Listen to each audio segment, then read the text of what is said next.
Triumphant Man, then Satin Royale boxing on. They're all fanning out wide, right about 15 deep, and wider out as Princely Flyer, followed by 2.5 away Big Romeo. At the 2:20 though, it's all Light Show. He's over 3 lengths in front of Satin Royale. Triumphant Man boxing on, followed by Princely Flyer, but the top is far too good. Light Show careering away to score easily. Light Show strolls away to score by 4.5 lengths. Second placing Triumphant Man, I feel, ahead in front of Princely Flyer, then Satin Royale. Big Romeo back in behind them. Bundor's Bested and Fire, followed by Marisha Hoops. It was never going to be a pretty game of football. But 3 of them go. And the rain coming down. There's been a lot of rain during the week in Perth, and there was lots more last night. The crowd stayed away or under cover, and the boundary umpires were forced to work overtime. And whereas the dry weather specialists of the Eagles were expected to struggle in the conditions, it was Fitzroy that failed to come to grips with them. Perfect, then kicked it out of bounds on the full. Put up there first. Only in the first quarter did the Lions match their opponents, as each team kicked 2 goals. Both of Fitzroy's came from Ken Hinkley. Well played, McIver to Hinkley. That was absolutely brilliant and a fine goal. But already the Eagles were combining better and found a forward setup which worked, with Andrew Lockyer at full forward. Laidley's alone and unopposed, looks to give the pass and sends it down beautifully to Lockyer. 2 minutes into the second quarter, Doug Barwick put Fitzroy 8 points in front with their 3rd goal. Alas, their next wasn't to come until the 7-minute mark of last term. In the meantime, the Eagles would kick 9. Perhaps the first of them inspired the onslaught. It was a freak from best of field, Chris Mainwaring. Dodges 2 of them, kicks a left footer, it's a gem, an absolute gem. Lockyer kicked 2 more for the quarter for a total of 3 at half-time. And the other winning forward through the first half was Michael O'Connell, who also had 3 goals by the long interval. He marked the wet ball skillfully and showed uncanny ground-level goal-kicking skills. Very good player, hooks it back, and there's a chance now for Stevens, and it goes through. Oh, bad luck, Fitzroy. 27 points down at half-time and headed for a 5th straight loss, the Roys were a frustrated team, and their frustration was showing as the Eagles went further ahead in the 3rd quarter. Marcus lost his helmet, in comes McNish, Graham Osmond's in it, Richard Osmond's there too. An extraordinary feature of the Eagles' performance was their aerial skill with the wet ball. A huge leap and a huge mark. And in this department, Ross Glendinning was the supremo. Held by Richard Osborne in the first half, he took over after Osborne was moved into attack. Oh, great mark, Glendinning. His second opponent, John Blakey, would have been excused for suffering a broken heart, but it was a badly damaged knee which sent him from the field in the last quarter. In difficult conditions, it was an exciting performance by the Eagles, and no one excited the Perth crowd more than colourful Mark Zanotti. Like a racehorse. Bad hand pass. Brilliantly done. Now Anea misses. Didn't deserve a goal. And after a 72-point loss, their 5th straight defeat, well, the Lions just don't seem to know which way to turn. Stevens. Matt Rendell, you better do something about your fooling. Gets himself into terrible trouble. And that, folks, was the story of the night at the WACA ground. 72-point victory to the Eagles. Still, they knock on the door of the 5, but still, they're just outside. Alas for Fitzroy, finals chances slipping away very fast and look now to be extremely remote. Well, now to today's wrap-up of winners, margins and leading goal kickers today. North Melbourne by 54 points over Collingwood. Collingwood kicking the lowest score in the VFL since 1971 when South Melbourne returned a 2-goal-6, which is exactly what Collingwood kicked today. Melbourne in the upset by 13 points over Hawthorn. Essendon convincingly against the Bears to stay in touch. Footscray stayed in the top 5 with a 39-point win at the Western Oval, and Carlton in a low-scoring slog at the MCG by 16 points over Richmond. Not too many goals kicked, most of them kicked by Angelo Petraglia, the man with the soccer name, and he soccered one beauty at the Western Oval. He kicked 4. 3 each to Brian Royal, a teammate. Gary Ablett got 3, and David Williams of Melbourne kicked 3 goals. Well, now we're going around grounds, firstly to the Western Oval, and what a transformation has come over Footscray. They lost their first 3 matches of this season by something in excess of 40 goals. Coach Mick Malthouse was moved to say that his players just aren't good enough. Bernie Quinlan it looks as though after round 13 they just might be. They certainly are, Tim. It was a tremendous performance by Footscray out here in the mud and the slush. And after what looked like they were in trouble in the first quarter, Geelong outscored them 5-1. Ablett had kicked 3 goals and things were looking rather grim for them. But for the remainder of the game, Footscray kicked 12 goals 8 to a measly 3-1 from Geelong. And really it was a tremendous performance by the Footscray medium and smaller players such as Liberatore, Petraglia, Royal, Wallace. Doug Hawkins controlled the outer wing to Doug Hawkins' wing all day. And Footscray, they're not a bad side at the moment, Tim. And it was the little men, you say, that actually caused the swing in the match? It was. Well, look at their statistics. Liberatore, 32 possessions, Wallace, 27, Hawkins, 29, Royal, 28, and Petraglia, 23, and 4 goals for. Royal kicked 3 goals. And looking through the Geelong side, they really struggled to have a good small player on the ground. I understand there was a feeling that umpire Russo might have helped swing the game. He took a couple of Footscray numbers during the second quarter, and it seemed to inspire the Bulldogs. Yes, well, that may have helped a little bit, but they were kicking with the wind in that second quarter. Beasley had his number taken for elbowing Stoneham after he'd taken a mark about 30 metres from goal and received a little bit of attention from Stoneham. No self-respecting full forward to do that, would he? Well, it was a hard day to kick goals for full forwards. I think he should have held on to it and fixed it up later. But also Doug Hawkins has been reported, I think, for abusing an umpire on the Doug Hawkins wing on the outer side of the ground. And he's back to his best? Oh, tremendous performance by Doug Hawkins. Some of the pickups and the skills that he displayed in the wet conditions, well, you have to be here to see them, because you wouldn't have seen it better on a dry day. Also Petraglia and Royal, they were picking up the ball as if it was dry.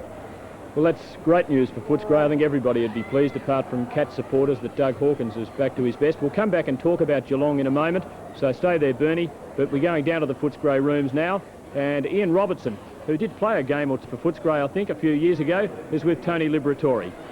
Well, I'd sooner talk about Tony's performance. It certainly was a great one, Tony. You'd be very happy with that? Yeah, I am. Thanks very much, Tar. 32 possessions. And this is only, what, your 10th league game? Yeah, it is. Well, I think the conditions were made for the little guys today, and I think all the little guys for us, they played very well.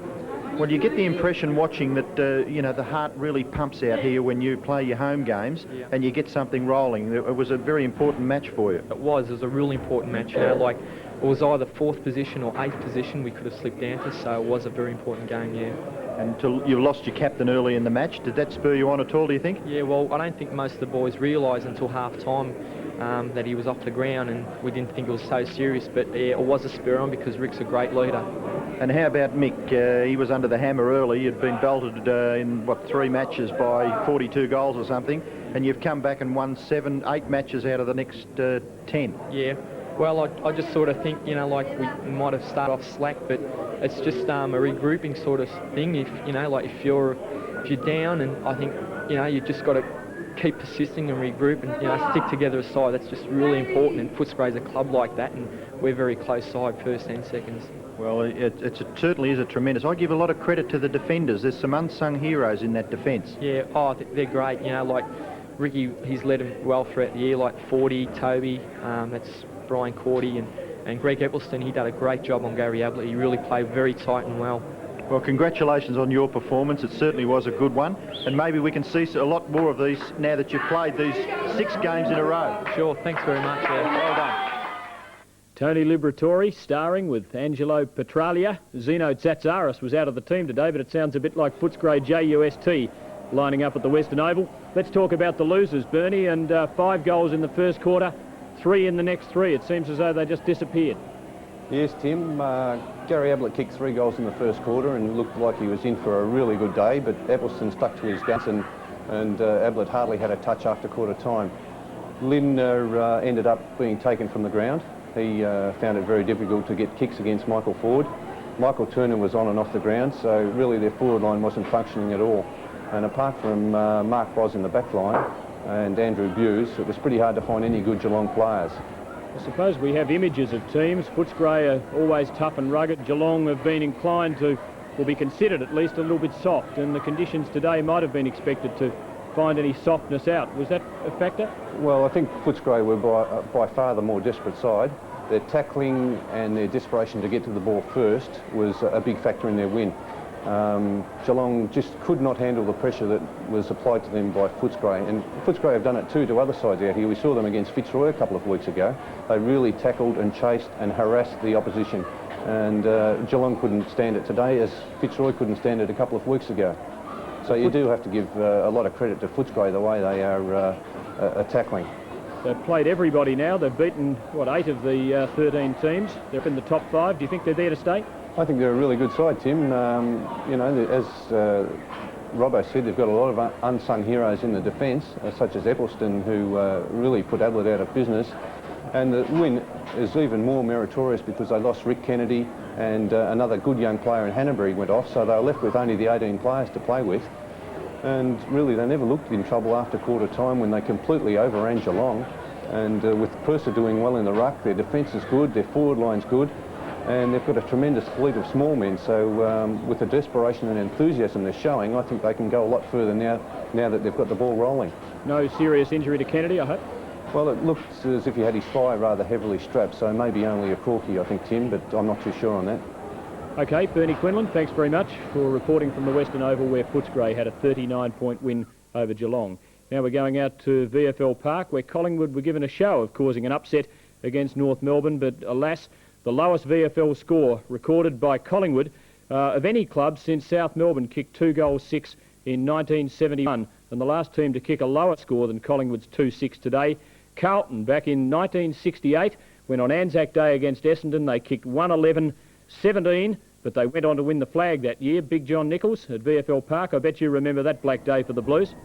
I remember the flag, but not the black day, Tim. You tend to forget the bad ones and remember the good ones. Well, it's one Collingwood would like to forget. Yes, we were talking about before the game started. We hoped there wasn't an omen because their seconds were just as bad. They didn't score a goal in the opening curtain raiser, and Collingwood didn't look a hope all day. They started playing behind. I think the whole crunch came that their wet weather skills right throughout the game were atrocious. You know, halfway through the last quarter, we wished we'd counted the number of chest marks they dropped. That's how bad it was. Their 2 goals, you might have noticed, came in 3 minutes in the second quarter, and for the other 110 minutes or so of the match, they didn't get a goal. Were they getting much of the ball? Well, they had what use they did get of the ball. They mucked around and short passed and just gave it away so badly. But they, as you said, nothing in the first quarter. They kicked 2 goals, 4 in the second, 2 of those from Brian Taylor, which is really the only good thing he did really all day. 1 point in the third quarter, 1 point in the last quarter. So, but I think the overall thing, when you look at North Melbourne players, it was really a great team effort. They had probably 10 players that received about 20 possessions, and you couldn't really separate their good players because it was such an even game. But to me, there was 2 things stood out. It was a typical Hawthorn, John Kennedy style of knocking the ball on, diving on the ball, getting the ball out, and Hawthorn do it very well through Alan Jeans, and before that obviously through John Kennedy, and he obviously has got his team playing very well, playing that team football, knock-ons, but they just handle the ball cleanly, where Collingwood, apart from playing from behind, just fumbled atrociously, as I said, dropping chest marks. They're also top-heavy. Cloak didn't do very much. Fellows was lost in the heavy conditions. Taylor kicked 2 good goals, but apart from that, you know, he was just slow and caught behind on most occasions. And at one stage, you see on the other end of the ground, North Melbourne had the 2 crackers basically in the goal square and out, forming their full forward line. So, you know, it was just North Melbourne just won all over the day, tactics and on the field. Part of football theory is that days like today tend to even it out a bit, and sides with less ability catch up a little. Didn't seem to apply there. Well, I disagree with that to a certain extent, Tim. I believe that if you've got skill in the wet weather, sure, it may even up a little bit as far as pace and that marking ability goes, but if you've got skill in the wet weather and your opponent hasn't got skill, I believe sometimes that opens up the gap, and I believe that showed it today. Well, North Melbourne looked so good with that promising band of youngsters in 1985, slipped back a little last year. They're on a roll at the moment. Do you think they might be going somewhere?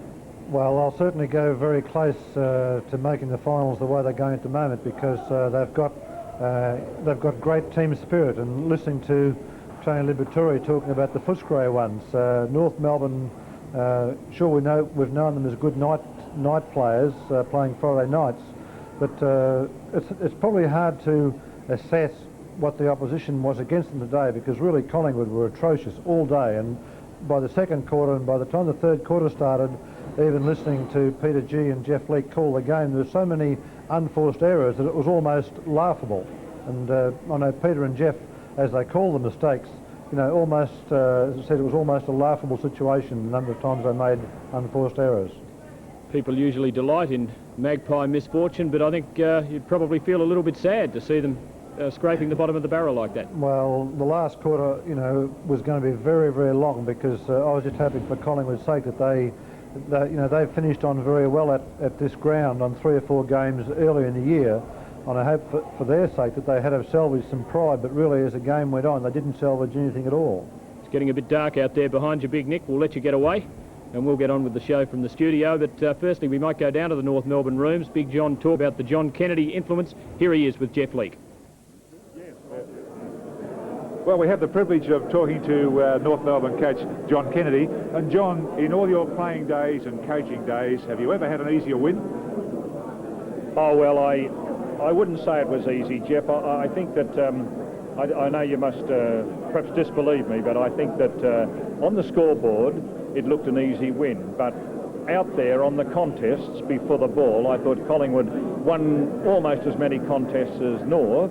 And I think the statistics would show that they won the ball pretty well.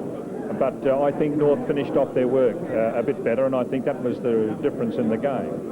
It must be very disappointing for Lee Matthews, who's been a very competitive player, and we put him down as being a competitive coach, to have that happen to him today, where the only goals he managed during the day were in the second quarter. And how do you turn that around?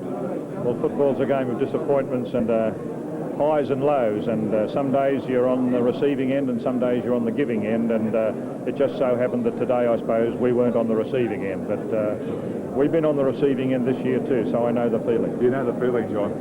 Do you find that tactics for wet weather in today's football have changed very much from the days that you and I were playing? Well, I don't know. The big blokes seem to be doing a bit better now, Jeff. I couldn't get a kick on a day like this, but maybe you could. But I thought the big fellas today, I thought, showed that they were well worth their place on a very wet day. Yes, they certainly.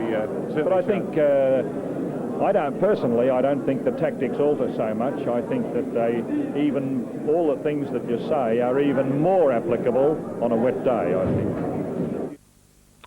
Well, some interesting theories about wet weather football, but certainly, whichever way you look at it, North Melbourne much too good for Collingwood out at VFL Park. A 54-point drubbing for the Magpies. Really have lost touch with the top 5 now. North have moved into the top 5, and the way they're rolling along, they just might be there through the second half of the season and give things a bit of a shake later on. Well, now it's replay time, and first of all we're going out to Windy Hill, where Essendon went in against the Brisbane Bears. The Bears looking to salvage some prestige after 2 woeful performances on their home ground in the last 2 weeks. Essendon having to win to stay in touch with the top 5. Well, there were only 3 goals kicked in the first quarter. The Bombers got them all to open up a handy break. There were 3 more kicked in the second. The Bears got 2 of them to be within 12 points at half-time, and we join it in the opening seconds of the third quarter. Our commentators from Broadcom are Peter McKenna and the ABC's Kevin Bartlett. Terry Danaher had 5 kicks and 2 handballs, but the free kick situation was interesting. 25 to the Bears and 16 to Essendon. And every one of those free kicks booed by the Essendon fans here at Windy Hill. Hawker now with a quick kick on the boundary line, and once more we'll see a throw-in take place. And Essendon 4-3-27 lead the Bears by 12 points, 2-3-15. Essendon kicking with the advantage of a slight breeze in this quarter. As we see, Williams, a very, very quiet player. His kick is a poor one, straight over the line and out of bounds, and that's only kick number 3 for Mark Williams, who's had a very, very quiet day. Best and fairest winner at the Magpies in 81 and 85. In fact, was their leading goal kicker in 1984 with 53 goals. And he's been captain for the previous 4 years of Collingwood before shifting to the Bears, as we see a free kick this time. And it's going to the Bears. And Bernie Harris, but no Essendon. No way, no, Darren Williams is going to give it back. He said, come and pick it up yourself. It's Harris, nice looking drop, punt up towards Reynolson. Off the hands, taken by Waterson. Nice chip kick finds Evans. And Evans, a good 75, 80 metres out, goes for the torpedo. Kick number 4, pushing the back to Hardy. And Bomber Thompson grimaces as Brad Hardy has a great opportunity to goal. Now that was clever play, Hardy, because he definitely gave him that slight little nudge, but then he just projected himself forward and made sure the umpire saw it. So that was intelligent play, Hardy, and this is what they want. They want this goal to start the quarter. Oh, he's hooked it, and he has missed. So that's another bad miss because he's kicked 4 behinds today, Kevin, and they needed that one to start them off the quarter. Well, he missed that easy goal also in the second quarter, so he's missed 2 easy goals. Last week he kicked 5 straight. This week 4 behinds, and that's a bad miss because that would have really brought the Bears back into this game. And we see Billy Duckworth at centre-half forward, keen to play on, going wide. He's looking for Cunningham, running with the fly of the ball, couldn't quite grab it. Paddles the ball out in front. Oh, beautiful one-handed pick-up. He's been caught. Great tackle by Philip Walsh as the ball comes out to centre wing position and just rolls over the line as Hawker had a great opportunity there to pick it up. But a throw-in will take place. Smack bang on the centre wing of Windy Hill, and the Bears starting to apply the pressure to Essendon in this third quarter. Micken gains 2 there, Hurd and Madden. Thumped off the ground by Williams to Walsh, been a good player. Mark Williams, slow. Played for the free kick, the ball knocked over the line, and once more. Throw in to take place with Madden and Micken, the 2 giants, to do battle. Madden with that left hand to Phillips. Poor kick. Williams' kick's been smothered to McCarthy. Knocked off the ground by Spencer. Oh, strong, courageous play by Philip Walsh. Back to Hurd. Hurd's quick kick goes up, and Gibson with a sliding mark. And the Bears are looking a lot better, Peter. They're putting the pressure on the Bombers now. And I think Philip Walsh is setting a fantastic example of way, putting his body in and earning the kicks. We see a hand pass from Thompson across to Hamilton. Hamilton straightens up. It's a wobbly kick, but in front is it a mark? Yes, it's Billy Duckworth playing in front. That's what you must do on a wet day, as he dived forward, took the mark. There's Billy, who went off the ground in the second quarter, looked as if he had badly hurt his wrist, but he's already kicked 1 goal. And of course, he's famous for winning the Norm Smith medal for best on the ground in the 1985 grand final. As he moves in, and that's not a typical Billy Duckworth kick. No, a bad kick by Billy, as he put it through for a point, but and that's probably good news for the Bears, because a goal then would have made it really difficult for them, but they're all gathering. Peter Knights behind the glass, and a very pensive Peter Knights. Now the ball is being brought out from full-back for a free kick up around the centre back area. This will be another 15-metre penalty, and there could be another one if they're not careful against Alan Izard. Now Bretton Phillips, it is on screen. He brings it towards half-back. Beckett caught behind Francis, who's took the mark. Off he goes towards half-forward. It's taken away by Michael McCarthy, the former Hawk. The big fella coming in after it is Merritt. Oh, he's went straight past the ball. Micken. That should be a free kick for Hamilton. Yes, to the delight of the Bomber supporters. Paul Hamilton gets his free kick on the wing. Oh, shocking looking kick straight to Micken. That was a real shocker. And Micken takes it on half-back. 6 kicks to Hamilton. Micken. Evans, misjudged that one badly, but cleverly knocks it on to O'Brien, who also cleverly gets it to Bretton Phillips, Hardy, and Thompson. Oh, that was a good mark. They're having a terrific one-out duel down there. Bomber Thompson and Brad Hardy. And Thompson, what a great mark. A real juggle. And a beautiful kick by Bomber Thompson, looking for Hawker, who had his back to the play. Hawker was caught. Play on, says the umpire, as Sullivan drives long down towards Winton. Went up one hand. Chance for Rains. Oh, caught high. Must be a free kick. Play on, says the umpire. Here's Winton again with a quick hand pass out to Cunningham. He's got a chance to snap it. Oh, dropped short. Nearly in the arms of Duckworth. Hands and knees as he tries to catapult himself forward. Essendon fans crying for the free kick. But Billy Duckworth not being paid, and it's going to be a bounce on the edge of the goal square. A throw up. Micken wins the tap. Tap back then by Spencer. Chance for Cunningham, but kicked off the ground by Waterson. Out to the half-back flank, and the Bears are defending stoutly. Another kick off the ground by Richardson. Chance now for Bailey. Picks up, and just a big wild kick back towards Spencer gave him no chance as the ball's kicked off the ground once more by Cunningham.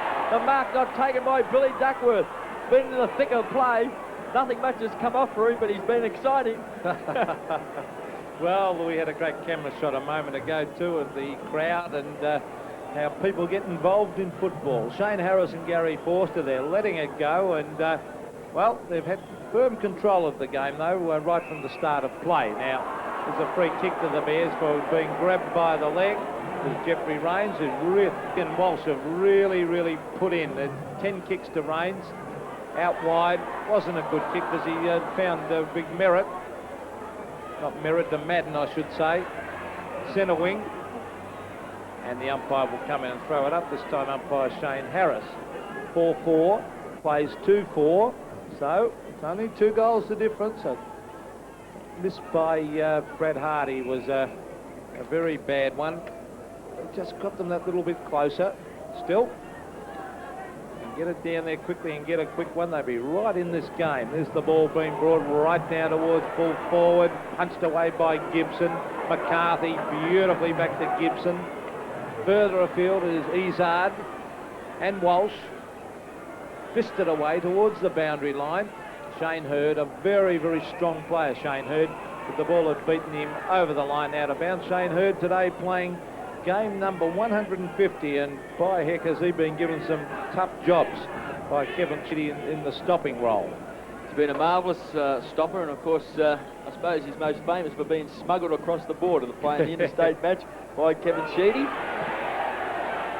We see the ball kicked back, but a free kick has been paid to Essendon. The ball has to be relayed back. Yes, and there's a lot of criticism over that move, Kevin. Well, they're still bringing it up. Bailey with the ball, doing a bit of fancy stuff, but it hasn't come off. Yes, it has. Taken by Hamilton. He kicks the centre-half forward. Winton's in front.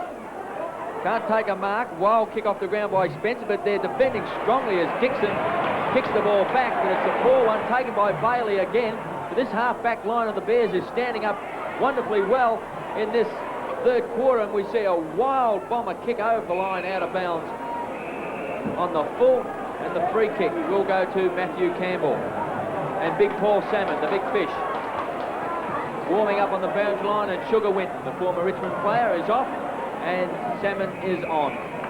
Now Salmon, wonder if he can relive those glory days, Peter, of 1984, when he booted 63 goals in 12 games, because they definitely need a goal kicker today. Well, they're talking about 150 goals for Paul Salmon, another John Coleman, and all that sort of talk, but of course Kevin Sheedy uses him on and off the bench, and also from going between the ruck position and full forward, of course.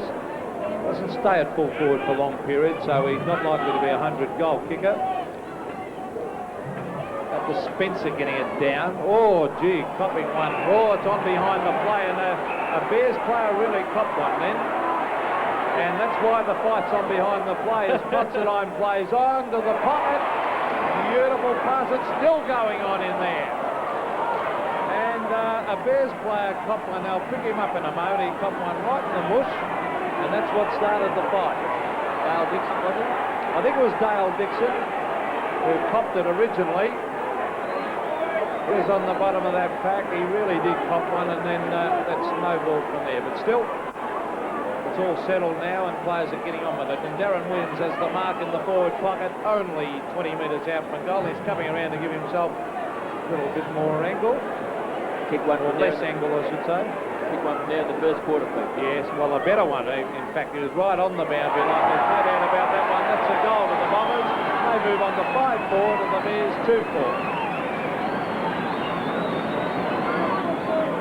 Well, Darren Williams, let's have a look and see what we can see here as, let's see, Billy Duckworth comes in, and look at that, the mud in the face trick. Yes, well, Billy there just, I think that's called a round arm headlock, I think. I've seen that one on World Championship Wrestling also. I've seen the dong on the head from Billy on the today. head one. And also the round the head tackle by Billy. Can the Bears get that goal back? Out of the centre, up to the half-forward flank as we see Thompson just kick ball off the ground, over the line, and a throw-in will take place. Essendon 5-4-34, lead the Bears 2-4-16, and the goal kickers for the Bombers, 2 to Darren Williams, 2 to Alan Ezard, 1 to Billy Duckworth, and also now for the Bears, 1 to Brenton Phillips, 1 to Cameron O'Brien. Here's a chance now for the Bears, taken by Walsh, covered in mud, but playing in front, Terry Danaher. Being switched to defence, Salmon's on the ground on the forward line. Here's Peter Francis. Been a good player for Essendon this year after moving across from Richmond. The kicks off the side of the boot, gives a chance for the big fish in front. Salmon couldn't take the mark. Spencer locks arms there with McCarthy, dives on top of the ball. Couldn't take control, but the umpire is going to give a free kick to Trevor Spencer, former Queensland player from Jindalee. I suppose one day the Brisbane people will be hoping that players such as Trevor Spencer and Jake Dunstall, the Hawthorn star full forward, will be playing for the Brisbane Bears. Spencer, firstly in an identical position to Darren Harris, who booted a goal only minutes ago, should kick this goal. We see Tony Beckett coming off the ground for the Brisbane Bears, and coming on is Carlson.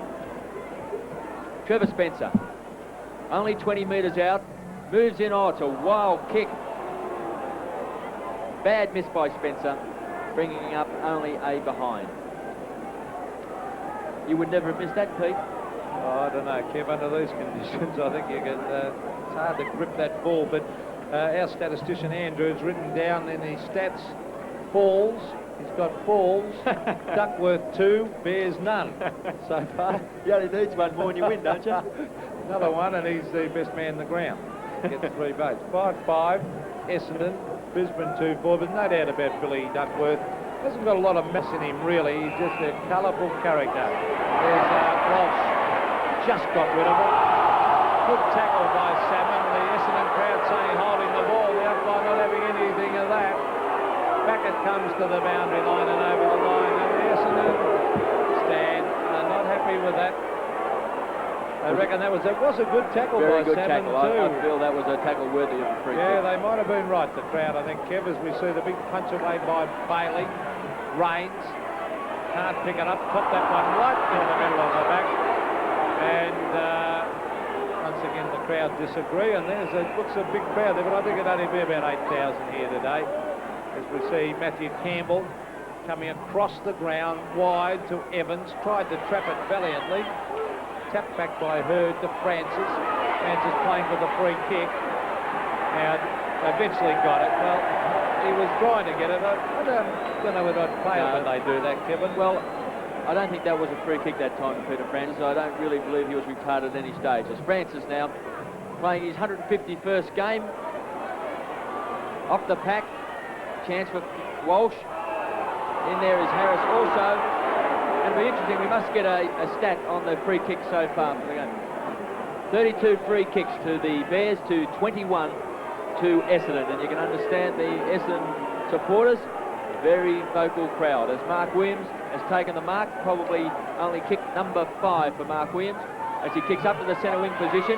Madden goes up one hand, Hamilton's been dispossessed, Williams picks up, drives back, a chance now for a mark in front, and it's been taken by Trevor Spencer. Oh, there's a wild blow back into McCarthy's face. The lead's on from Salmon, but chipping in front is Sullivan, David Sullivan. First year at Essendon, a former under-19s captain at Hawthorn, trying to make it in the big league at his second league club. 17 minutes played in this third quarter, and Essendon lead 5-5-35 to the Bears 2-4-16, a 19-point lead, and this could lengthen it to 25 points, which would be very handy as we approach 20 minutes into this third quarter. And the kick of David Sullivan, and he throws the arms in the air. An elated David Sullivan, it's his first goal for the match. And there was no coming back for the Bears after that. Essendon eventually winning by 37 points to stay within 6 premiership points of the top 5, and the Bears have now lost 5 in a row. Major goal kickers for Essendon, 2 each to Duckworth, Izard and Williams, and in the Bears' lowest score in VFL football history, and their history extends back 13 weeks, all 3 goals were kicked by individual players. A very poor crowd of 8,832 at Windy Hill for the game. Well, still 100 minutes of football action coming up in Football Grandstand before ABC National News at 7 o'clock with Edwin Marr, and as usual at this time he joins me. Thank you very much, Tim. Coming up in the news at 7, the identity of the Outback murderer killed yesterday in a shootout with West Australian police still not clear. A man killed in Melbourne during a police raid this afternoon in Brighton. An election poll out tomorrow puts the opposition ahead in crucial marginal seats. Overseas, more rioting in Seoul, but the South Korean government's not yet introducing emergency measures, and a terrorist bomb kills 15 people in Barcelona. In sport, the All Blacks win the inaugural World Rugby Cup, the Socceroos through to the final of the President's Cup, and Greg Norman 4 strokes off the pace in the US Open. I'll have all the details at 7. With Hemingway's adventures in mind, Clive James goes on safari with his trusty Pentax, tracking down the exotic wildlife of Kenya, however preferring to put holes in cardboard boxes.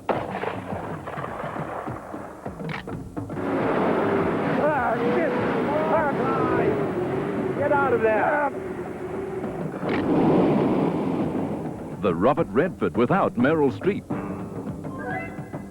The Clive James Special.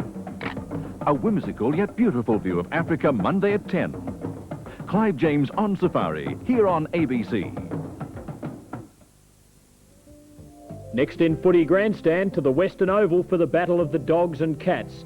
At 6:20, reviews of Hawthorn's shock loss to Melbourne and Carlton's win over Richmond, then action from VFL Park before we close with the best marks and goals of today. Well, now to the Western Oval, where it's shaped as a great battle. Geelong 4th on the ladder, Footscray 5th going into today's game. The Cats had won their last 4 on the trot, and Footscray had won their last 5. 2 teams in their very best form. Well, Geelong carried their form into the first quarter when they kicked 5 goals to 1 and opened up a 22-point lead. Coming up in the next 60 minutes, the second and third quarters in full from the Western Oval, and ABC Football Sports commentary team, Drew Morford, Ian Robertson and Bernie Quinlan.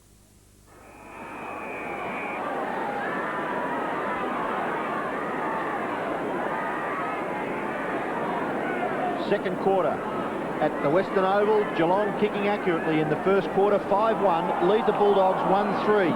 Royal. Here's a chance now for Russell for Geelong. Kicks towards half forward. The Cats going against the breeze. Baxter under pressure. Kick off the ground by Cameron. Forward there for Footscray to back up. A quick kick out to the Dougie Hawkins wing. Hawkins. Oh, good play by Russell. High ball towards half forward. Baxter there. The rebound comes to Turner. Turner's kick in short, well blocked by Ford, taps it close to the boundary line and it goes over for a throw in about 45 metres around from the 40 metres around it is from the Geelong goal. The Cats against the breeze in the second quarter. They lead by 22 points. Grant's there for Footscray, can't break clear. Good tackle by Ablett in these shocking conditions. It's been raining all night in Melbourne. And we've got lots of water on the Western Oval and plenty of mud. Throw up by umpire Russo, which has been the order of the first quarter and the first few seconds. A kick by Cameron, right on the goal line, being marked by Michael Ford. Kick towards centre half back. It's open space at 25 metres. Hannaberry, left foot kick to the wing. Oh, good punch away by Schultz on Foster. Foster goes after it again. Flanagan, Troy caught by Liberatore. Oh, dropping the ball surely against the Geelong player Hocking. And Footscray will take the free kick on centre wing, and it's Choco Royal. He plays on and gets it out to Hannaberry. And Hannaberry up towards half forward, but the kick dropping short. And it's marked by Boss, who had 8 kicks in the first quarter. Mark Boss from halfback. Seems to be kicking nearly as long into the breeze as he did in the first quarter with it. Hand pass puts Cordy under pressure. Just gets the kick away. Not bad. Goes to Hannaberry. Oh, what a great pick up by Buse. Oh, he hesitated. Comes back to Wallace. Threads a kick through. Goes to Boss again. Got it on a string, Mark Boss. Out of the mud. Picked up by Purser. Has time to have a look. Steers it out in front of Beasley. 55 metres out. Chance to recover Beasley. Oh, off the ground, McPherson. Then went without it. Cole, but the whistle's gone. Free kick to McPherson. Held when not in possession. And he's outside the 50-metre line. And he's coming up for his first kick, Steve McPherson. He's had a hand pass in the first quarter. And there's McPherson, grabbed by Boss, who seems to be everywhere the ball is. McPherson's going to have to take the kick again, even though Purser marked within about 25 metres of goal. No, I think it's a free kick to Stoneham, or is it a kick back? Yes, I think it was a free kick against Simon Beasley for hanging on to Stoneham. Yeah. Well, the kick's been paid up the field where McPherson had his kick from. It's gone to Hawkins. Hawkins kick, and Purser takes the mark, and surely justice prevails. McPherson's opponent is Boss. Boss has had lots of possessions, 10 so far, and we're only 3 minutes into the second quarter. Purser shoots for goal and puts it through. A good start to the second quarter for the Bulldogs. They're second on the board. They're 2-3-15, and it's 16 points the difference. Yes, that was an interesting one, that free kick, because it was no use playing the free kick back up the field to where the free kick happened. That would have disadvantaged the Geelong side. So the free kick has to be taken back where McPherson was about to take his kick. Well, Andrew Purser, so often you see ruckman playing a kick behind the game. What's the deal in these conditions? You play a kick in front of the game. That's where he took the mark and kicked the goal. And now he's back in the centre to contest for the centre bounce. It'll take Footscray long to get on the board in the second term. And Purser wins the tap. Goes to Couch of Geelong, who kicks out wide. Hawkins, the opposing number 7, leads the race. Christensen off. What a pick-up by Dougie Hawkins. And a left footer goes 40 metres down the ground, but Cole just marks at half-back. Hawkins, 12 possessions. Cole at half-back for Geelong. Steadies play down. His kick is a poor one. Christensen, a quick kick out of the pack, close to the boundary line. Russell does the shepherding. White does the kicking. It's over the boundary line on the full, and the free kick will be taken by Baxter for Footscray. Doesn't mess about. Kicks it towards the wing, and the mark's been taken by Russell. Strong player, should be prominent in these conditions. Or there's an indication that the wind is still quite strong. Cameron, a quick kick out of the pack. Ablett off the ground. Maradona kicks towards the forward pocket. Overrun by Lindner. Can he get back? No, Ford can. He did throw it, but play on, says the umpire. Ablett interferes with his fellow player in Cameron. And umpire Clayton decides that he should throw the ball up. It's about 35 to 40 metres out from the Geelong goal. Here's a chance now for Cordy. He's bumped off the ball by Lindner. Lindner's quick kick into the pocket. A chance for Russell. A kick, screw kick. Not a bad kick either. Close to the boundary line. As a matter of fact, it goes over for a boundary throw-in. 5 metres around from the behind post. Deep in the Geelong scoring area. The Cats 5-1, Footscray 2-3. Well, Dwayne Russell's a South Australian. They call it a check side punt over there. This one comes out to Ablett, who gets tripped up a bit. No free kick. The Geelong fans go crook at that. And now the whistle's gone, and it's going to be a Footscray free to be taken by Eccleston. Only to centre half back, and on the chest of Boss, the defender drifting up the ground where the action is. And Mark Bock, 13 possessions in about 35 minutes of football, and with a 15-metre penalty, will nearly score despite kicking into a slight breeze and with a ball that weighs a ton. Good kick. Slightly offline to the right and a behind. Geelong's first score for the term. They go to 5-2.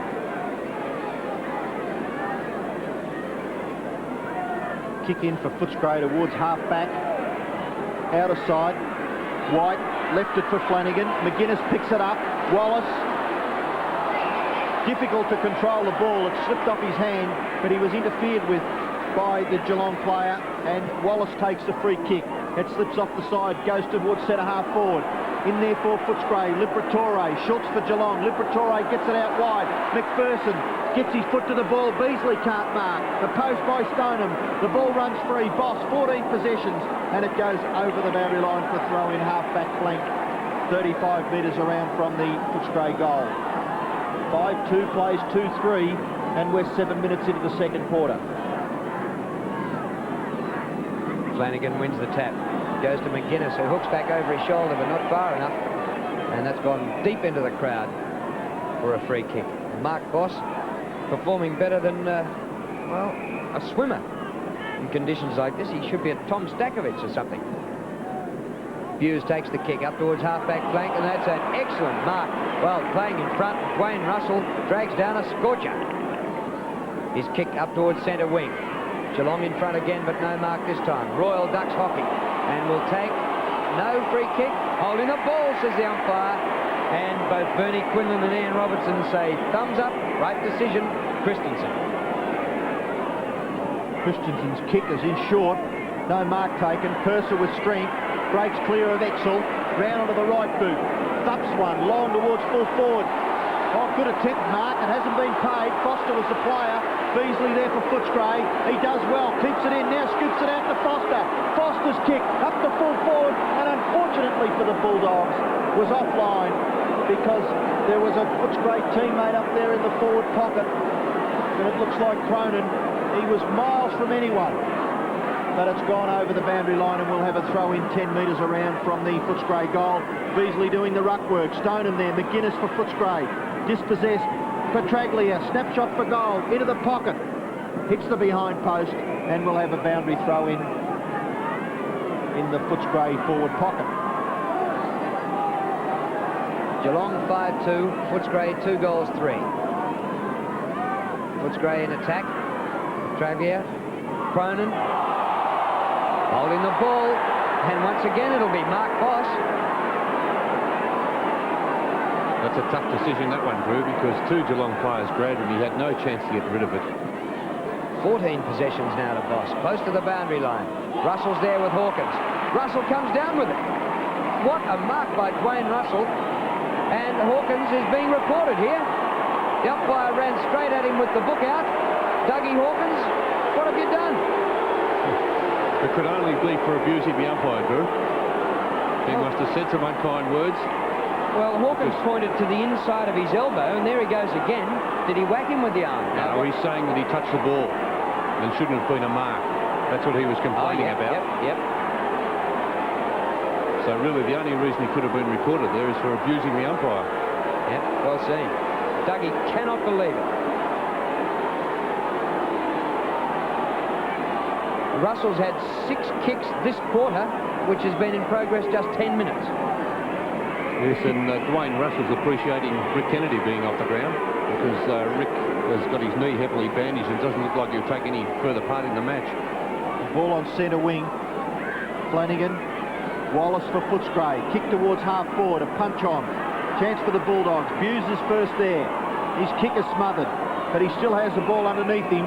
Liberatore tries to break clear. Hawkins and Buse exchanging pleasantries.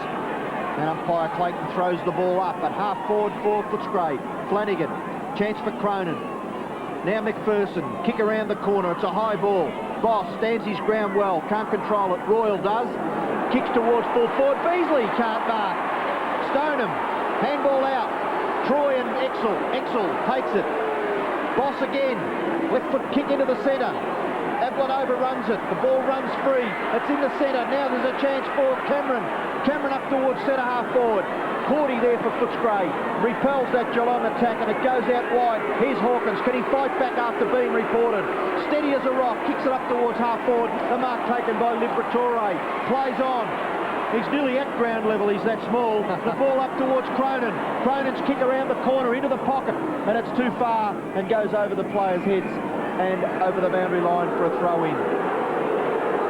Exciting bit of football. The Bulldog supporters a little disappointed with the umpire. They're trailing by 17 points. 5-2 plays 2-3. Clean possession at the back to Stoneham. Threads out the hand pass. Cole 37 off the ground. See how quickly that falls up in the water. And now it goes out of play.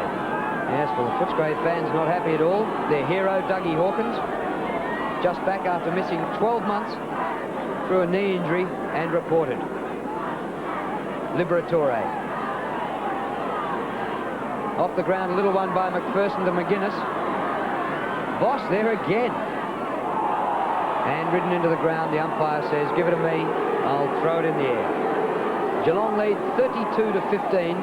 Footscray have a goal in this quarter, but they've gone 12 minutes with the slight breeze, and 1 goal's all they've got. Purser gets the tap out, it's close to the boundary line. McGuinness's kick intercepted by Stoneham. There's a chance for Beasley. McPherson picks it up, snapshots for goal.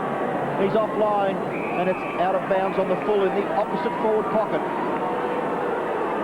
And Michael Cole will take the ball for Geelong. The Cats lead by 17 points. Another Footscray player in the hands of the trainers. Is it Hannaberry? Hannaberry it is, yes. He looks like he's hurt his knee also. Flexing the knee, and Cole with the ball for Geelong. He kicks it towards half-back. Exel there, and takes a good mark. In the conditions, that was an excellent mark by Exel. Played country football last year and making his debut in the VFL this year at the age of 24. Gavin Exel up towards centre wing, comes to the back. Oh, Ablett, brilliant. Didn't wait to gain control, just threw it on the boot. Turner, nearly kickless, Michael Turner. In the mud, centre wing, and this will be thrown up by umpire Clayton.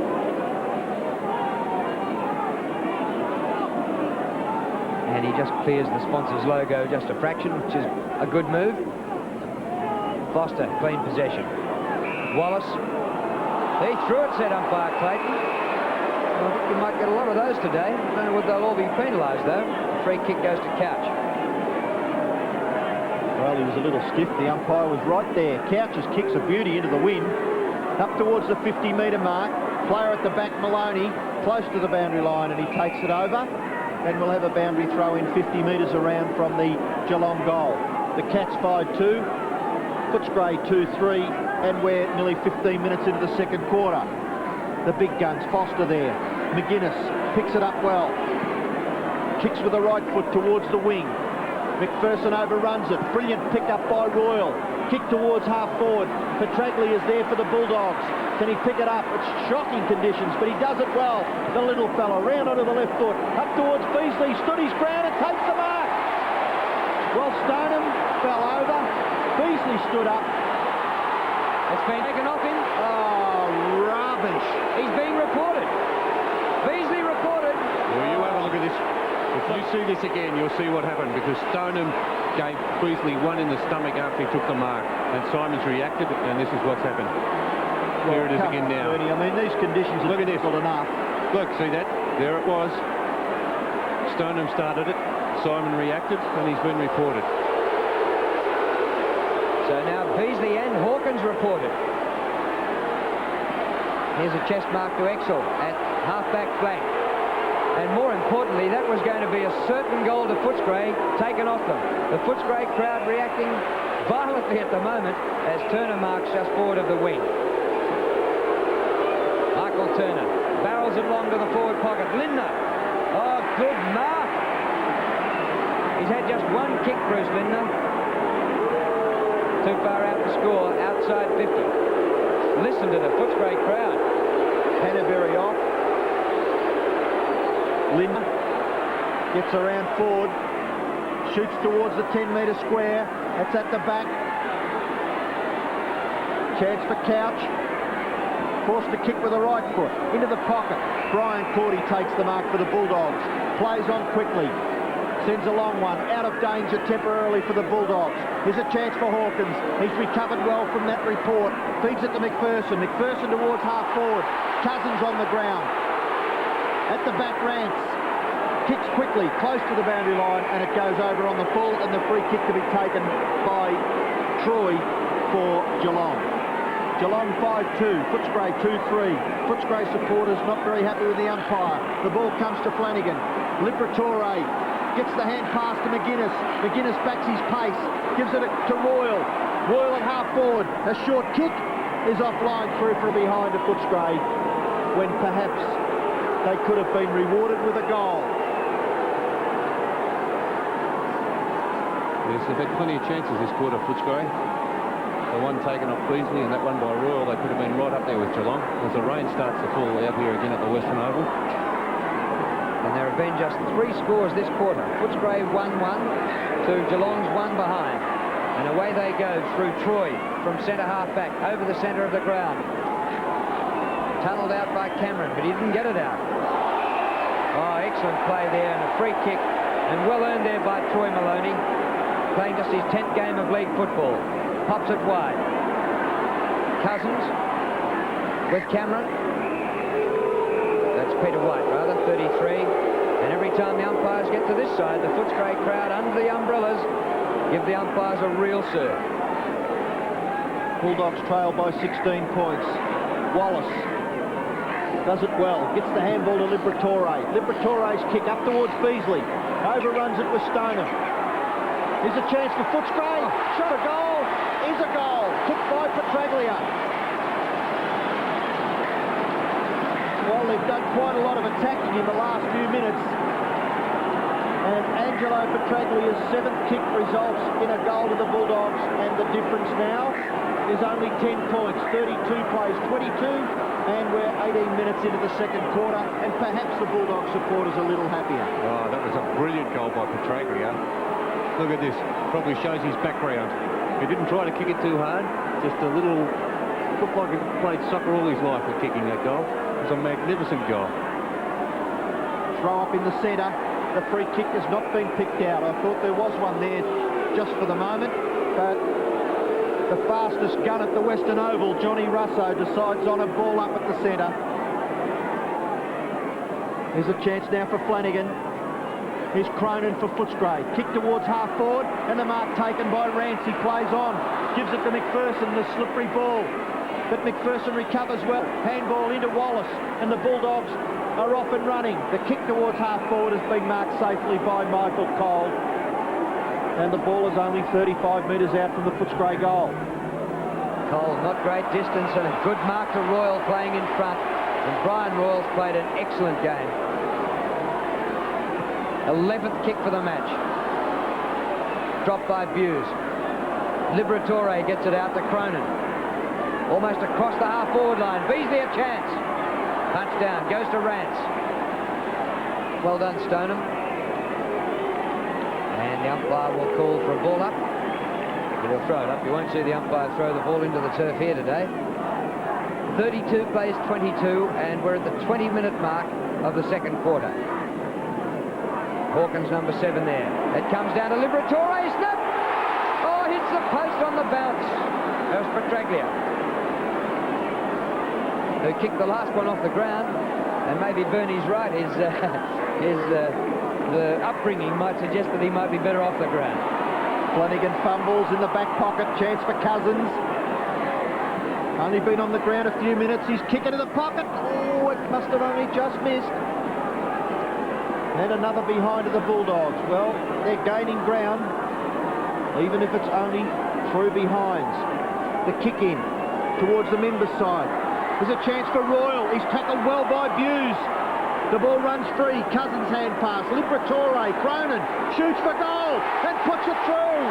And the Bullies are on fire at the Western Oval. They may have the umpires against them, but by gee, they're playing great wet weather football in the second quarter. Yes, Robert, they are. They're playing tremendous. This is a fantastic game considering the conditions. We saw a beautiful day last week and it was a shocking game. It's a shocking conditions today and it's a fantastic game. But these blokes, Petraglia, Liberatore, their ground level players have been fantastic the way they've got the ball out and looked for each other. Their teamwork's been fantastic. And 2 points of difference. It's a great game. Are you excited? I am excited. I like to see the Bulldogs doing well.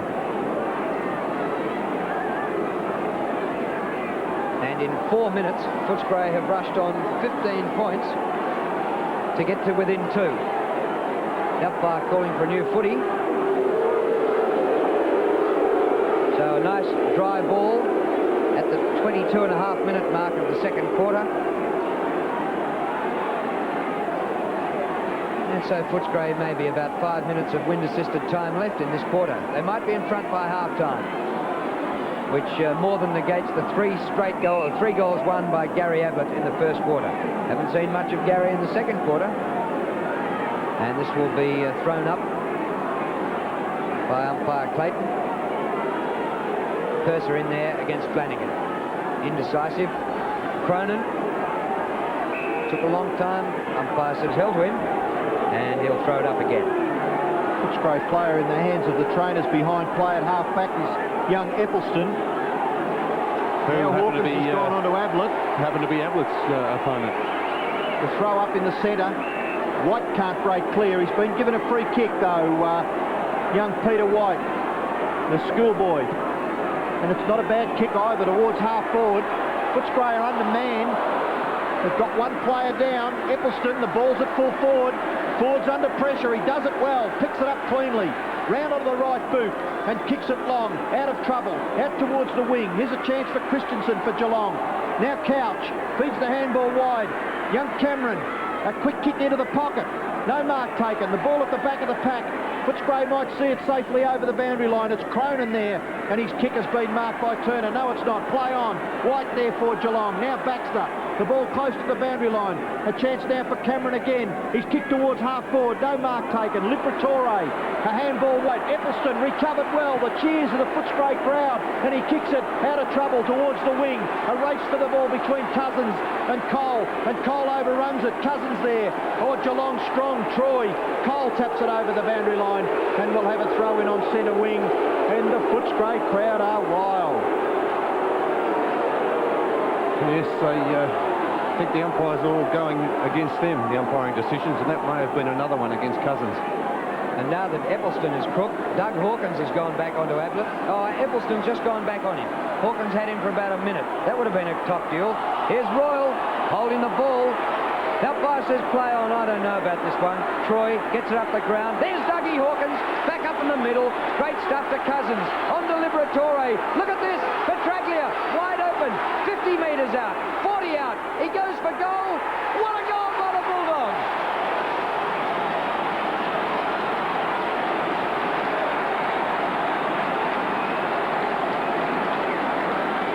You just have a feeling that they're playing the Geelong Football Club plus the two umpires, the way the crowd are going. Yes, well, you expect that out here at the Western Oval, Robbo, but they're pretty one-eyed out this way.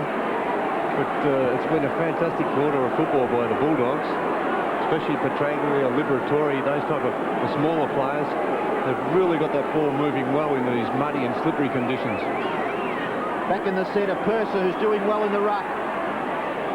Chance now for the Bulldogs again. Royal gets it up towards half-forward. Rance overruns it. Cole there for Geelong. A kick towards the boundary line. Boss again for possession number 16. Handball to Christensen. Back to White. Liberatore chips in. And the mark has been taken by Troy. Hey, Liberatore, 10 possessions this quarter. What a quarter he's had.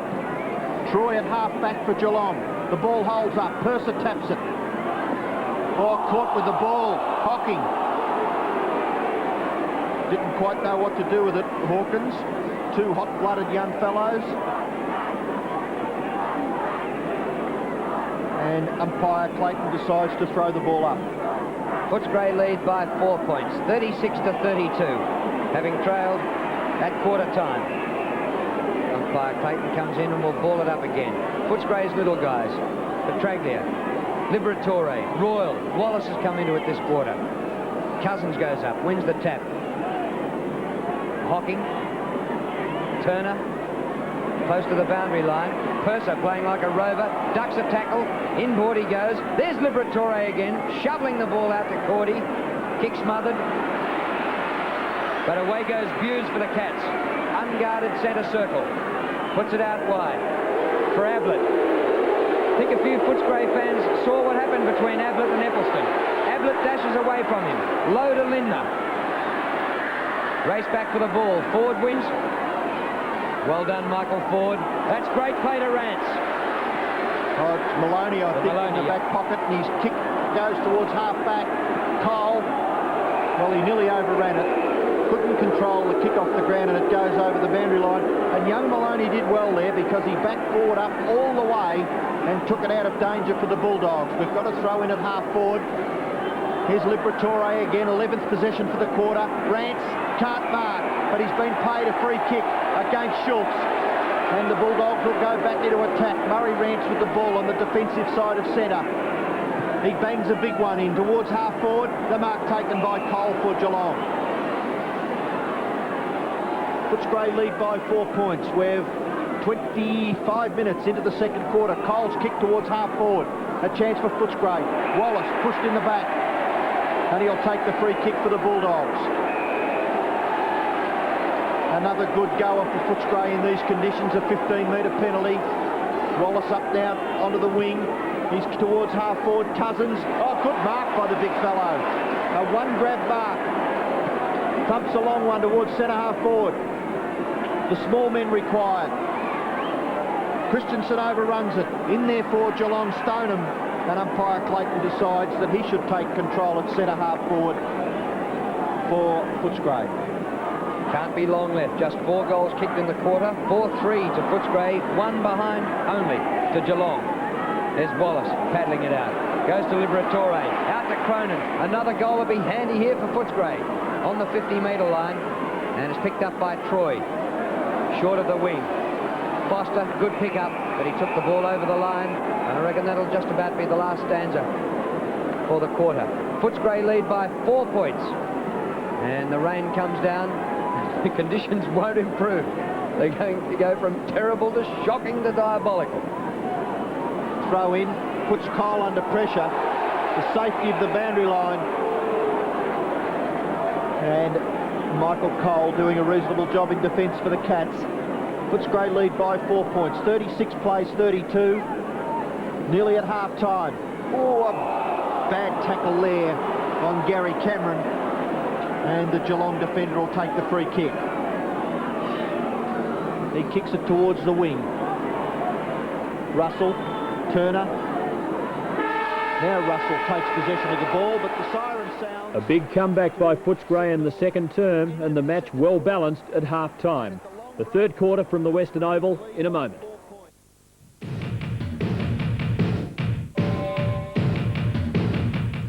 The Saints are fresh from their best performance of the year when they almost toppled the mighty Blues.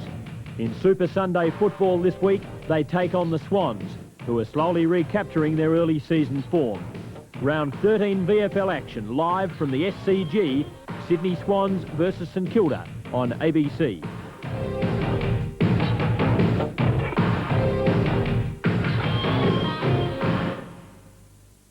Victoria's most watched sports magazine program returns this Sunday at 5 o'clock. In Sports Arena this week, you'll see everything from national gymnastics to comedy table tennis, from the women's Tour de France to Aussie basketball's ageless maestro. From the US Open, you'll meet the man who broke Greg Norman's heart, master golfer Larry Mize, who says he's not sorry at all. And in the studio, Greg Matthews, after being dumped from the squad for the Cricket World Cup. They're all just part of the picture this Sunday after the football. Now the start of the second half at Footscray with the Dogs leading the Cats by 4 points. Start of the second half here at the Western Oval, this time Geelong with the breeze. All the scoring, or most of it, has been done down at the right-hand end. Here's Lindner popping one out wide, running onto it is Couch. Awkward bouncing ball, and off the ground, well played by Baxter to see the ball out. Nothing in it. Footscray lead by 4 points at the start of the third quarter, after Geelong had led by 22 points at quarter time. Down it comes to Foster, who's gone back into defence. Chest mark here to Cronin from half-back flank up short of the wing. Cousins is there, shepherded out well by Exel. Comes to the back to Boss. He's almost fighting his teammates for a possession. Goes to Cole. Barrel there by Liberatore. Well played. Exel back at it. Now Fire will ball it up or throw it up. And the Footscray fans thought there was a free to the local team in that. Oh, the adrenaline pumps out here at the Western Oval when the Bulldogs are going well. Umpire Russo throws it up. Chance for McGuinness. He slips at the crucial stage. Now McPherson. A long looping handball. Royal off the ground. Up towards centre half forward. Liberatore and Cole. Cole does it well. Gets it out wide. Hocking. Pushed off the ball by Petraglia. Hocking after it again. Petraglia outruns him and does it well. Caught when he didn't have the ball. Oh, dropping the ball. I don't believe it. This was a tough one, though. A kick downfield. No mark taken. Chance for White. Now Exel. Kick it off the ground. He tries to finesse. Foster. No nonsense stuff. Towards centre half forward. Chipping in is Troy. Out wide. Views. Waits. Hawkins does it. He attacks the ball. Now he grabs hold of it, but he can't control it. And the umpire will come in and throw the ball up between wing and half forward, slightly into Footscray's attacking area. The Bulldogs lead by 4 points at the start of the third quarter. Comes down to Hocking. It's caught in a good tackle. Burrowing through is Troy. The hand pass straight up and down. Cousins taps down. Goes to Hawkins. Great play to Wallace. Just outside half forward. Lucky kick and a mark to Rance. Still outside half forward. Murray Rance into the breeze. Keeps it low. Not a bad kick. Sunham got a finger to it. And then they swamp him. Which is not a bad word on a day like today. The umpire will throw it up. Umpires Russo and Clayton certainly won't get the key to the city of Footscray tonight. Only 30 metres out from the Footscray goal. Kicking against the breeze. McGuinness! Goal to Footscray! They've kicked their second goal against the breeze. One in the first quarter. And now this one, 4 minutes into the third quarter. The Cats failed to kick a goal against the breeze in the second quarter. And that's where the difference lies. The Bulldogs by 10 points, 42 to 32. And McGuinness hasn't had a really one of his better days. Only 4 possessions, but that goal couldn't have come at a more opportune time for the Bulldogs. Well, the rain has stopped. It's clearer now than it's been all day, but it's left its mark on the ground. Out of the middle, forward go Geelong. All fingers to it was Ford. It came back to win possession brilliantly. And then kicks maybe too long. Hawkins! Well, he hit the fence, and I think he's hurt himself as he hit the ground very hard. Back inside half forward for the Cats. Here's a chance as they go through Lindner. Not a bad kick for goal, and he's put it through from right in front and 40 metres out. And back near the fence is Dougie Hawkins, who has crashed into the ground and then slid into the fence. In the meantime, the kick by Lindner has reduced the margin to 4 points. Let's hope it's not his knee.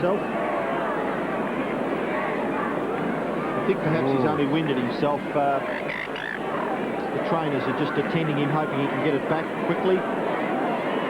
Here's Lindner anyway, back to the business end. And he hasn't been a bad player, Lindner. He missed a couple of chest marks early.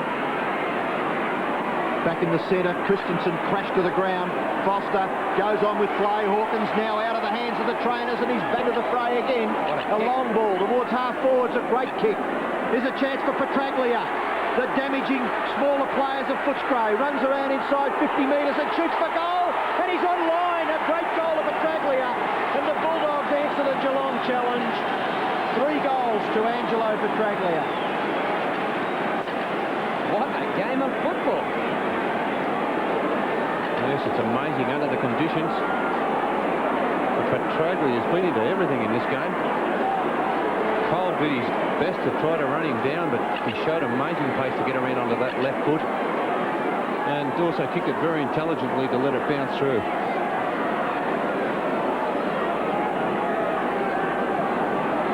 Footscray lead by 10 points. Purser and Flanagan. Flanagan gets the tap out. Here's McGuinness. Now a chance for Geelong. Russell. But back behind play, there's a bit of an altercation. A free kick's been paid to Footscray. It'll go to McGuinness. 15 metres, he doesn't waste any time. Plays on, kicks it towards centre half forward. Flanagan, handball over the top. White, he fumbles badly. In after it, Boss. On the bottom of it, Liberatore, Cronin. Handball wide goes over the boundary line, and we'll have a throw in at half forward for the Bulldogs.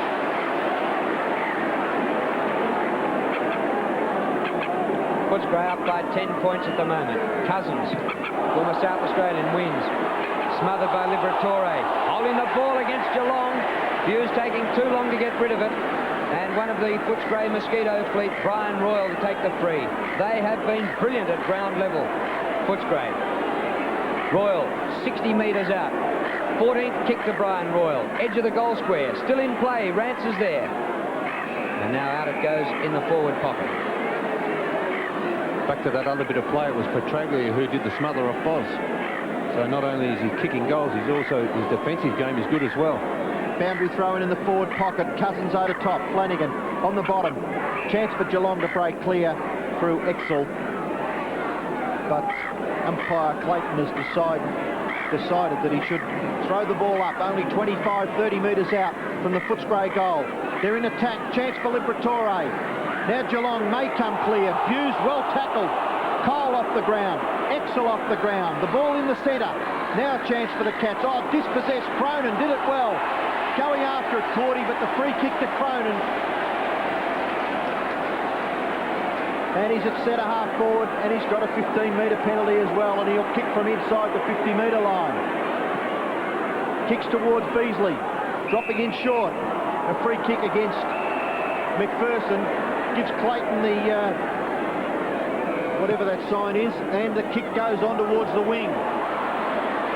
Taken by Boss. Chest mark dropped by Purser, but he recovers. Foster going back to a more usual position at half-back. On to Cronin. Up towards home mark. Dashing through is McGuinness. Loses control to Flanagan. On to Exel, and Geelong breaking out of defence. Slightly off the side of the boot, but it skims along the water. Cameron, back to Couch. He also slightly off the side of the boot. Chance for Ablett. Good trap. But taken away by Ford. Well played, Michael Ford. Shrugs them off. Back to Maloney. Eccleston takes one high from Ablett and will take the free kick. Well, their defence, their rovers, Footscray starring. Well, they're a bunch of desperados. The kick has been smothered by Lindner. Perhaps he came from behind the mark. Kick off the ground by Ford. The ball near the centre. Tap on by Rance. Flanagan can't control it. Very, very difficult at ground level. All players struggling to handle the ball cleanly. And really, in these conditions, we've seen an exceptional game of football. Footscray lead by 10 points. 7-6 play, 6-2. Liberatore, now a chance for Buse. He gets the handball out. Couch goes to Russell. Russell towards centre half forward. Here's a chance for Hocking. He was going to do something with it before he had it. Now he's forced to kick with the left foot. Three Footscray players smother it. Wallace there. McGuinness a short kick out towards the wing. Hawkins gets the handball, then does the shepherding. McGuinness tackled. Now Christensen in there, but the free kick's been paid to McGuinness on the defensive side of centre for the Bulldogs. And there's the General Hawkins. McGuinness plays on and kicks it long towards half forward. Very long. Boss drops a chest mark. Flips the ball up. Goes to Rance. He's pulled off it. Holding the ball, says umpire Clayton. Cameron off the ground for Geelong. And meantime, Exel kicks into Rance. Comes back to him. They fight for it at ground level. McPherson well played. Liberatore, number 39. Beautiful trap. Caught by Boss. Troy, number 10. And the umpire comes in. I think he's seen a free out of this. It's going to Geelong to be taken by Darren Troy. Gee, these guys are fit. Troy's kick towards in towards centre half back has been marked by Buse. A little risky. The acting skipper for the Cats, Andrew Buse, kicks it into the centre. Purser can't mark the slippery ball. Russell in there for Geelong, right in the centre, the mud patch. Kick off the ground by David Cameron, up towards centre half forward. Lindner keeps his ground well, then goes to kick the ball off the ground. After it again, Footscray with a little bit more positive play. Cronin takes possession of it and keeps it in as Lindner holds his head.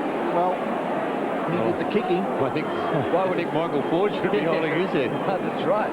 Or going into the crowd to pick it up anyway. Purser wins a good tap. Wallace a chance. Picks up at centre half back and goes to Hawkins' wing. Oh, Dougie. Well, he's got the helmet on, but he didn't have it on long. Lasted about 1 second. Very wide to the wing, looking for Royal. Oh, great gather. And just leaves them in his wake. Wake, another good word for today.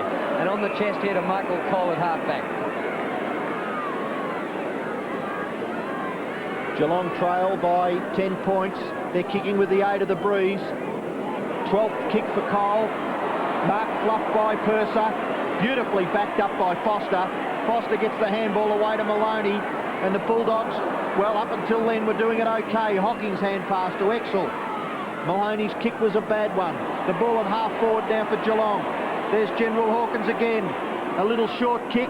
Finds its mark close to the boundary line. Wallace, with superior strength, gets up and kicks the ball long towards the wing.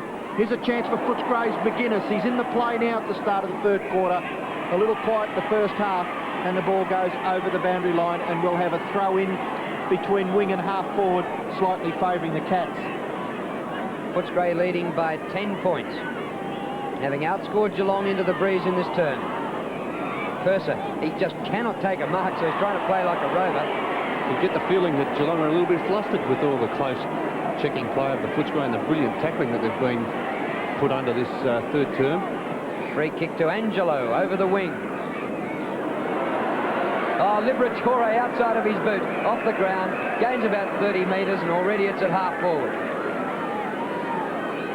They've had some good soccer players playing for Italy, but by golly, this Petraglia and Liberatore do well over there at the moment. Flanagan and Cousins. Cousins holds his ground well. Liberatore gets the handball wide to Petraglia. Petraglia's high kick towards Beasley, and he takes the mark!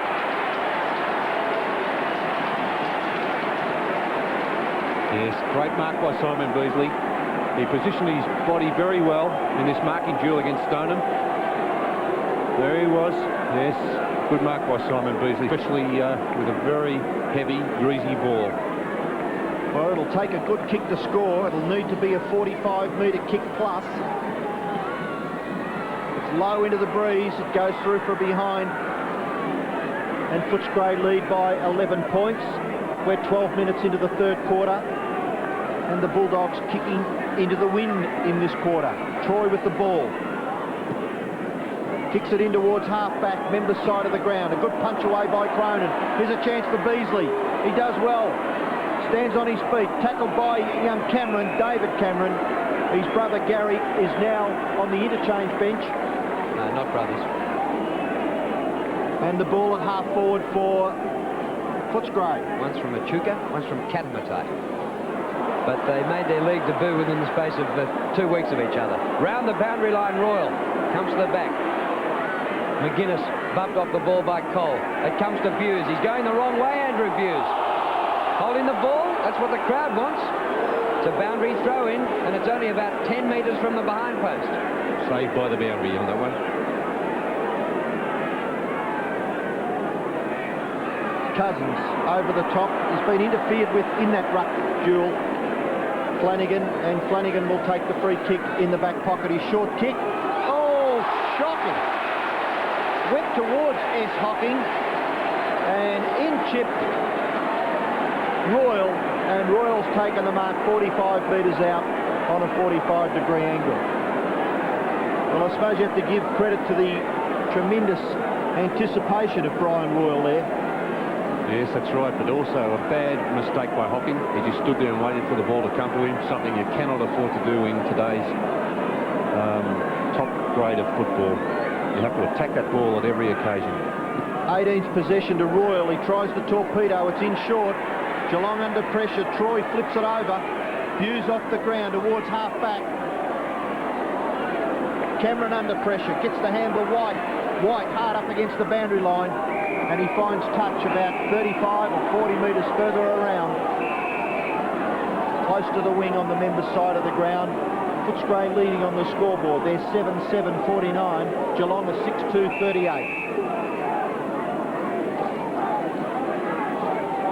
13 goals between them, and that's easily the highest scoring game for the day. Comes to Royal off the pack. He goes long. This is a chance. Nobody back there. Oh, what a goal by Brian Royal. Oh.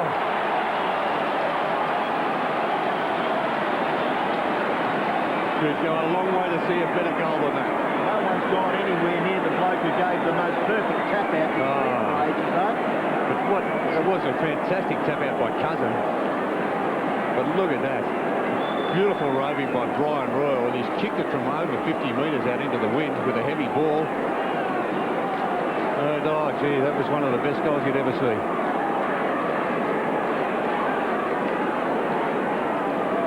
17 points. It's a valuable lead to the Bulldogs. They'll go into attack again through Wallace. Here's a chance now for McPherson. He went to kick it off the ground. He was going to give it an awful thump. He does so now. Petraglia, chased by Schultz. He gets the right foot kick away. Rance falls over at the crucial stage. Beasley backing up well is Cole. The slippery ball in there, Liberatore. Cole under pressure. 4 Footscray players there. Liberatore gets the kick away towards centre half forward, and it's been marked for Geelong by Boss. Boss from behind centre half back. Footscray attacking the ball, and it's coming their way. Goes to Cousins, on to Petraglia, 50 metres out. Won't make it. McPherson. Spoiled by Boss. Stoneham now. Stoneham off the ground. White, good pickup. Oh, well played by the youngster, who gains 30 metres, kicking round the corner. Terrific game of football here at the Western Oval. Worthy of match of the day status. Boundary throw in on centre wing. Purser doing the ruck work. McGuinness is on the end of it. He can't break clear. Wallace, play on, says the umpire. Advantage rule paid. Thrown it up to Beasley. The ball runs free. Liberatore, kick is smothered. 50 metres out from the Footscray goal. Cousins taps on.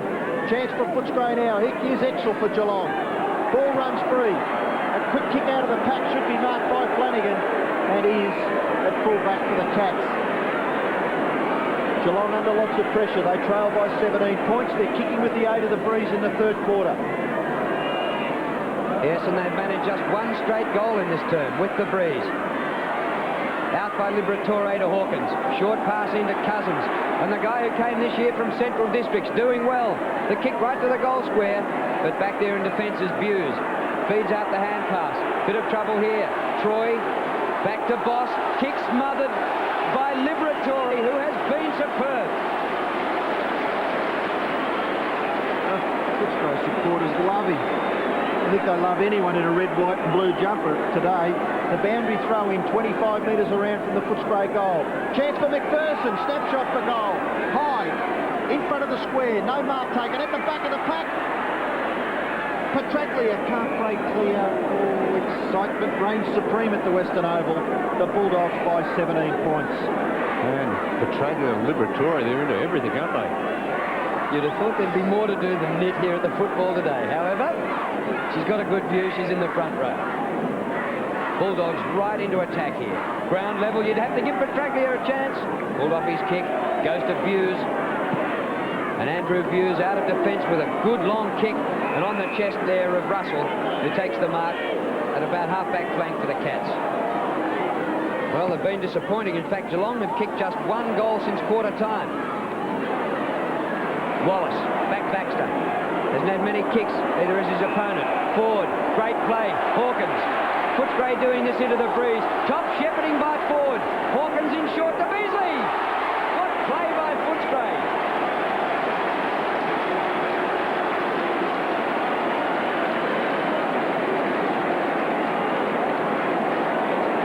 Well, I think Dougie might get the key to the city tonight. He'll be proclaimed unofficial mayor of Footscray tonight. He's a popular boy out here, Drew. Simon Beasley has kicked 1 goal, 1. This from 40 metres. It's good. It's home.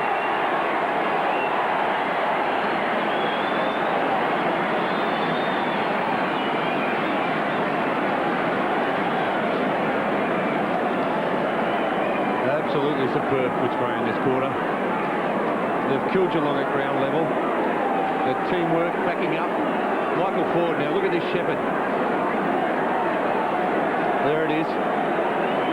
Beautiful shepherd by Michael Ford. Doug Hawkins the opportunity to settle down and give a beautiful pass to Simon Beasley. Linder off. Michael Turner, who spent a fair amount of time on the interchange bench, back on the ground. Geelong into attack. Desperation now needed by Footscray. Beautiful pick up by Maloney. Left foot kick close to the boundary line is over, and we'll have a throw in about 45 metres around from the Geelong goal. And this Footscray defence is as tightly knit as that jumper in the first row. Exactly, they're brilliant, the Footscray defence, and they really feel for each other. Well, in the back by Purser against Cleve. Play on, says the umpire. A kick around the corner by Couch, high in the air. No mark taken. Play on. The Bulldog defence. They've done it well, and they've done it well all day. They do it well again. Ford out towards Hawkins, and Hawkins out points Christensen. He plays on quickly. He sees loose player in Wallace. Wallace, a short kick up further on the wing. Liberatore. He can't get there quickly enough. Boundary line too close, and we'll have a throw in on centre wing. The Doug Hawkins wing. You know, probably the first quarter was just a bit of an aberration when Geelong kicked 5 goals, 1, and Ablett got his first 3 straight. Footscray perhaps still in it even then, but they've been brilliant in the last 2 quarters. Here's Liberatore again, knocking up, getting kicks. Petraglia, come on Italy. Inside centre half forward. Oh, I think he tried too much that time, was caught red hot. No whistle. Picked up by McPherson. Time to steady. 1 out, Beasley. Off the ground. Petraglia for number 4. Just missed it. He's kicked 3 goals, 3. Well, the stand would have fallen down if that had gone through. That's the way they're picking up the ball in these wet conditions. You've seen some of the best gups you've ever seen. You wouldn't see the pickups that they've done today on a dry day. It's just been amazing. Well, Footscray now lead by 24 points. The kick in finds Stoneham at centre half back. Plays on, gives it to Boss. Boss doesn't mess around, goes for a long bomb towards centre half forward. Couch is in the van. He leads Maloney, but that guy Maloney, he's a desperado. Ablett up in the forward pocket. Gets it back towards Couch. Couch's kick towards goal is going close. Across the face and over the boundary line for a throw in the opposite forward pocket, and there's been a free kick paid out of this. Umpire Russo coming in, and it'll go to Footscray against Michael Turner. They deserved it anyway because Gary Ablett threw that one over on the other side. Baxter takes the free, and Wallace takes the chest mark behind half-back flank. We're at the 23-minute mark of the 3rd quarter. And in this quarter, Footscray have added 4 goals, 2, while Geelong have kicked just 1 straight goal. And Stephen Wallace, 19 possessions towards the outer side. He's had a lot of mates in the smaller brigade. Look at that for a pickup, Foster. And he gains a few metres and gets it over half-back flank, outer side. This is the team which lost their first 3 games by a total of 42 goals. What a comeback. It's interesting, Mick Malthouse shouting instructions. Obviously the players can hear. Surely. Would you think they could hear from there? Well, I thought it would be pretty hard, pretty difficult mixed in with that crowd over there on the outer.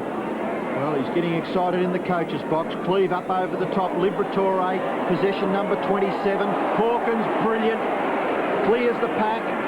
Thumps it towards half forward. Cousins doing the contesting. Excel there for Geelong. Repels that Footscray attack. Back towards the wing. Punch away by Ford. Punch away by Views. Another punch on by Morgan, who's on the ground. Purser gets the handball wide. Crunch goes Foster. Free kick being paid. Foster plays on. Handball to Ford. Ford doesn't mess around. Long ball towards half forward. No mark taken. The ball at ground level, which is Footscray's pet. Petraglia gives away the free kick this time, and it'll go to Schultz for Geelong. As Gary Cameron prepares to come back onto the field for the Cats. That was clever by Cousins to attempt the punch on and not the mark. Purser's attempted about 8 marks and hasn't taken any. This one comes back to Christensen. He's pushed off his kick. Goes to Ford. Maloney, number 40. Ball held to him while Views claims a free kick for the tackle. But umpire Russo comes in and will throw the ball up. In between the centre and half forward for Geelong. We're just into time on in the 3rd quarter. Burrowing through is Views. Now it's Russell. Excel. Oh, clean bowled was Cordy. White on all fours. Royal back to Cordy. Great play. And now a good chest mark to David Cameron. He plays on, but the end ball is wide. Now there's a chance for Buse. The Cats need a goal badly. Buse, half forward, a long way out. Sends a long one in towards goal, and the mark's been taken by Baxter. Very unfashionable, but highly effective half-back. Kicks it out wide to Wallace, who's kicked up a lot of possessions in the centre. There's another centre-line player who's excelled. Hawkins in short. No mark taken by Rance. Free kick being paid over the shoulder against Schultz, and Murray Rance with the ball on the centre wing. Rance with a raking left footer, up in between the wing and half forward, and a chest mark to McPherson. Long, long way out from goal, about 3 kicks from there. Beasley, great lead, marks just outside 50. He's still too far out to score. He's taken 5 marks today, Simon Beasley, but he was reported for using an elbow. Drops in a bit short, 2 on 2. Oh, Royal slides through the pack, kicks a great goal. Brian Royal has played a starring role, and Footscray are murdering the Cats at the moment. Dazzling dogs indeed.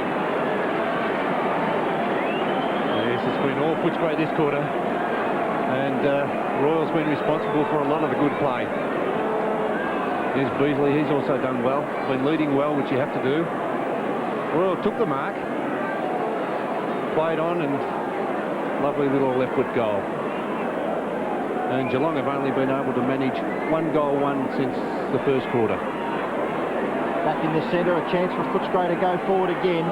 Boss, here's a chance now for White. Long one to full forward, no mark taken. Buse in the back against Maloney, but umpire Clayton decides no, I shall take control and I'll throw the ball up. Only 25 metres out, directly in front. Footscray lead by 30 points. Purser gets it down well to Petraglia. Chest mark at centre half forward. And feeds off the hand pass to Boss. Purser tries one and gets one. Well, he's been trying all day, Andrew Purser. And finally he's taken a mark in the hands. And there's the siren for 3/4 time.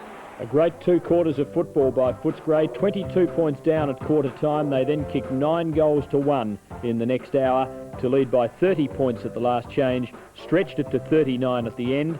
Their 6th straight win. They're on 32 premiership points, having played 13 teams, all 13, beaten 8 of them. And they're only 4 points behind the likes of Hawthorn. The Scraggers are moving up into the Rolls-Royce class. 4 goals to Petralia, 3 to Royal, and for the losers, 3 to Ablett and 2 to Cameron. Well, now to a roundup of injuries reports and TAB information before we review today's other matches. And on the injured list, Hanbury of Footscray with strained knee ligaments, and also Kennedy with a thigh injury. At Princes Park, Earl Spalding, an ankle injury for Melbourne, and Gary Ayres, strained knee ligaments. Also Dermot Brereton, who pulled a back muscle. And at the MCG, a nasty one for Wayne Johnston, just back a couple of weeks after that hamstring in the interstate match with split webbing in the hand. There were 3 reports, 2 you saw during that replay. Doug Hawkins for an insulting gesture to the umpire, Simon Beasley on a striking charge, also Gary Ablett, an important one for the Cats, on a striking charge. Footy bet, North Melbourne, number 13, paid $13.70, very good dividend for a favoured team. Melbourne didn't pay so well, just $4.25 against Hawthorn. Essendon $2.15, Footscray $5.75, Carlton $6.15, and last night the Eagles paid well, $9.35. The double, 13 and 10, $312.65, and a great quadrella, only 6 units on 13, 10, 4 and 4, $14,531.50. Well, now to our reviews of today's other 2 matches, and first, Hawthorn's demise against Melbourne. And on a soaked Princes Park, Melbourne appeared headed for a disastrous defeat when Hawthorn dominated the first quarter with 3 goals to the Demons' 1 point. But in the second term, Melbourne got its act together and started handling the conditions far better than its opponent. A courageous goal by Peter Giles pegged back Hawthorn's lead to 6 points at half-time. Hawks full forward Dunstall was kept to 1 goal for the match and was lucky not to be seriously injured after sliding into the fence. Melbourne's dominance continued in the third term, Giles again causing problems. The reigning Premier tried to defend its shaky lead, but went into the last quarter a goal down. Ryan Wilson was one of Melbourne's better players, and when Williams recovered well to post his second for the term, the Demons had it wrapped up. Hawthorn were very disappointing in the wet, and one would think Alan Jeans would be hoping for a dry September. A great win by Melbourne to stay in touch with the top 5. Well down at quarter time, still down at half time. They kicked 5 goals to Hawthorn's 2 thereafter to win by 13 points in front of just over 7,500 at Princes Park. 3 goals to Williams, 2 each to Giles and Richards for Melbourne, and all singles in Hawthorn's 6. Well, at the MCG, those great rivals of the 1960s, late 60s and 70s, Richmond and Carlton fought it out, and another low-scoring slog in the mud. Apparently the ground in very bad shape. Richmond only 1 goal 2 at three-quarter time, trailed by 22 points. And look at the half-time score. 1 goal apiece at that stage. The Blues hanging on in the last quarter as Richmond kicked 3 goals to win by 16 points. Nailey 2 out of Carlton's 6, and McKellar kicked half of Richmond's goals with 2 out of 4. Well, our studio guest tonight is Richmond wingman, half-back, Brendan Bauer, and not such a great result. I would imagine the coach might have laid the law down at three-quarter time and said you better at least kick a few goals to salvage something. Oh no, not a great result, but we had good things come out of the game though. We were pleased with part of our effort. A win would have done us really good though. You improving after that dreadful run? I think we are. We're starting to band it together a bit more. We're starting to get back on the track. We're working hard on the track. Just got to put it out in the field now. How are you going? You played a bit on the wing, but you prefer it on the half-back flank. Oh, I don't mind. So long as I'm playing, I don't mind where I'm playing. But early part of the season wasn't too crash shot, but after that it was starting to come together a bit more. You're a third-year player at Richmond, having come through the under-19s. That's right. Tell us your progress. Under-19s, we won the flag in 85. There was about 10 players out of that who've gone on to play senior football. And this is my second year in the seniors, more or less. And you're yet another to overcome one of these nasty knee injuries. What's the background there? Oh, that was a few years back now. When I was 16, I tore a cruciate ligament, but I think everything's going along all right now, touch wood. The doctor wasn't too optimistic about your future at that stage. Well, his point of view was that I shouldn't play any contact sport, so you can't tell a 16-year-old kid that. I didn't take too much notice of that. What about now you're about 21? It still doesn't worry you? Oh, no, there's no problems now. No, it gets along all right. And a final word about your opponent today. Carlton playing the 2 lowest teams on the ladder over the last 2 weeks and not particularly convincing on the scoreboard in either. Do you think they might be off the boil a bit? Yeah, it's possible. I think they may have been gearing up for Hawthorn next week. But we manned them up pretty closely for 3/4 of the game. It was about halfway through the third quarter we let them away. But we were happy with our game. We manned them up and we put the pressure on them, and they may have buckled a bit. Well, you've played them all 13 of the others. You've only beaten 2. Do you think you might win a few more than that in the run home? I think we should win 2. We've got good players at the club and we're all working hard for it. I think we'll win a couple more. Thanks, Brendan. Good luck. No worries. Right. Well, now to the match we haven't seen so far tonight, and it's at VFL Park, where Collingwood played North Melbourne, and the conditions there pretty much as they were at the other 4 grounds around Melbourne today.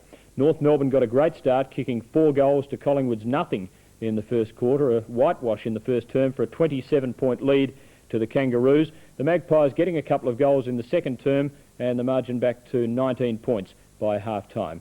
We joined Peter G, Jeff Leake and John Nichols in the early minutes of the third term. Oh, does it nicely. Out to Ackley. Just too long for Law. Met by Atkins. Mossop. Tackled well by Howard. Bounces about 70 metres out from the Collingwood goal. And we've not bothered the scorer so far in this third quarter. Atkins again gets a sky, not too much there.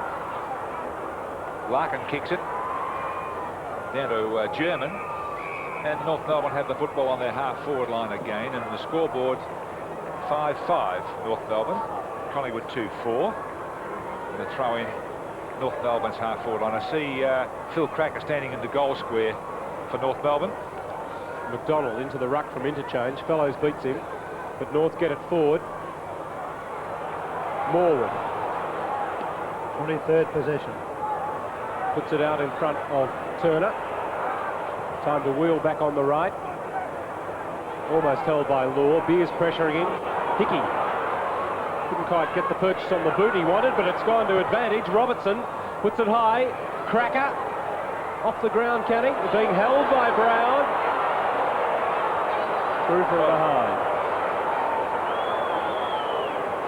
Yeah, certainly a little lucky that time, Gavin Brown. He's followed Phil Cracker everywhere, just the same as Kerrison. He's followed his brother Jim. A little lucky to get away with that holding him, otherwise he may have given Cracker an easy shot at goal. Harrington for the Pies. Good mark to Donald McDonald, who came on just a moment ago.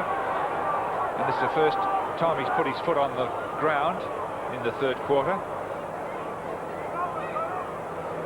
He can't possibly be warm. You're going to kick from the 50-metre line, as we said before, with a wet ball. If you connect it in the right spot on the bird, you can kick it out of sight. I wonder if McDonald's going to do that. It's a long kick.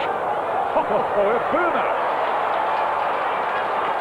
And his first kick in the match registers a goal.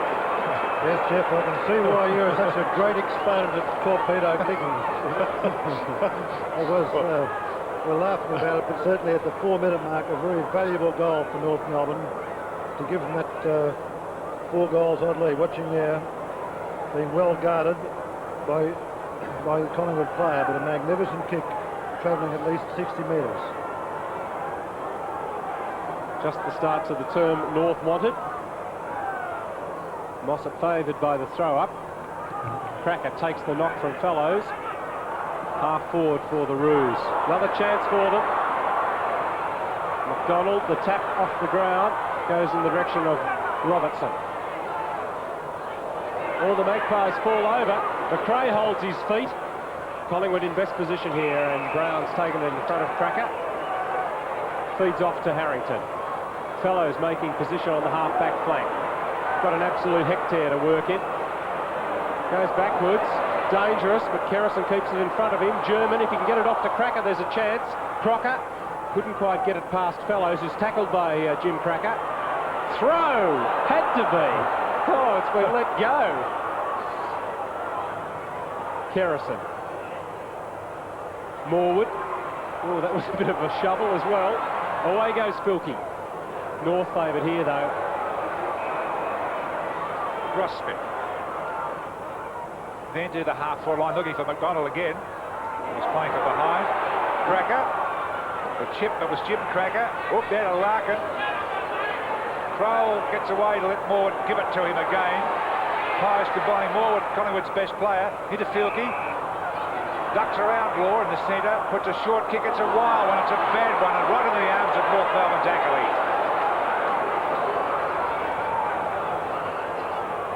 Cracker against Fellows, took him out of it, but there was Kerrison. Now, can they get it forward again? And this time get it to one of their men. Yorgie flips it out to Shaw. Centre wing. They're trying to pick off passes in these conditions, and again they've come unstuck. Steele intercepting the handball, but Yorgie kept battling. Got it through for Filkey. Filkey to Beers. 65 metres out. Taylor off the ground. Wrong side.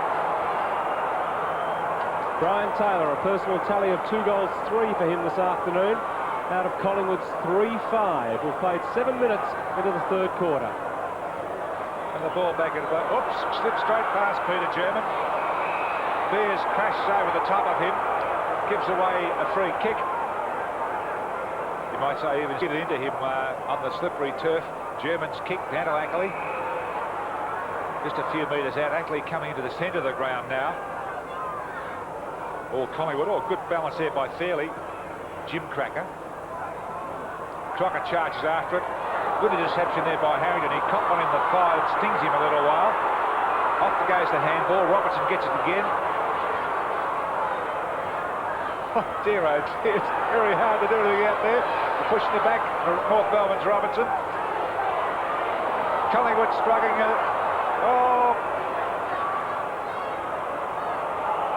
Typical wet weather football. Yes, actually, I think the umpires are doing a very, very good job today because they're lenient, they're intelligent, they're allowing, knock-ons and scoops, which normally they free kick, but today I believe, even though there's been a lot of ball-ups, they've been leaning in the correct areas on a wet day. Phil Cracker. Bit of magic here. He's clipped out. Shaw battling with McRae. McRae spoons it back to Phil Cracker. He's got about 4 Magpies sweating on him, and Brown sees it over.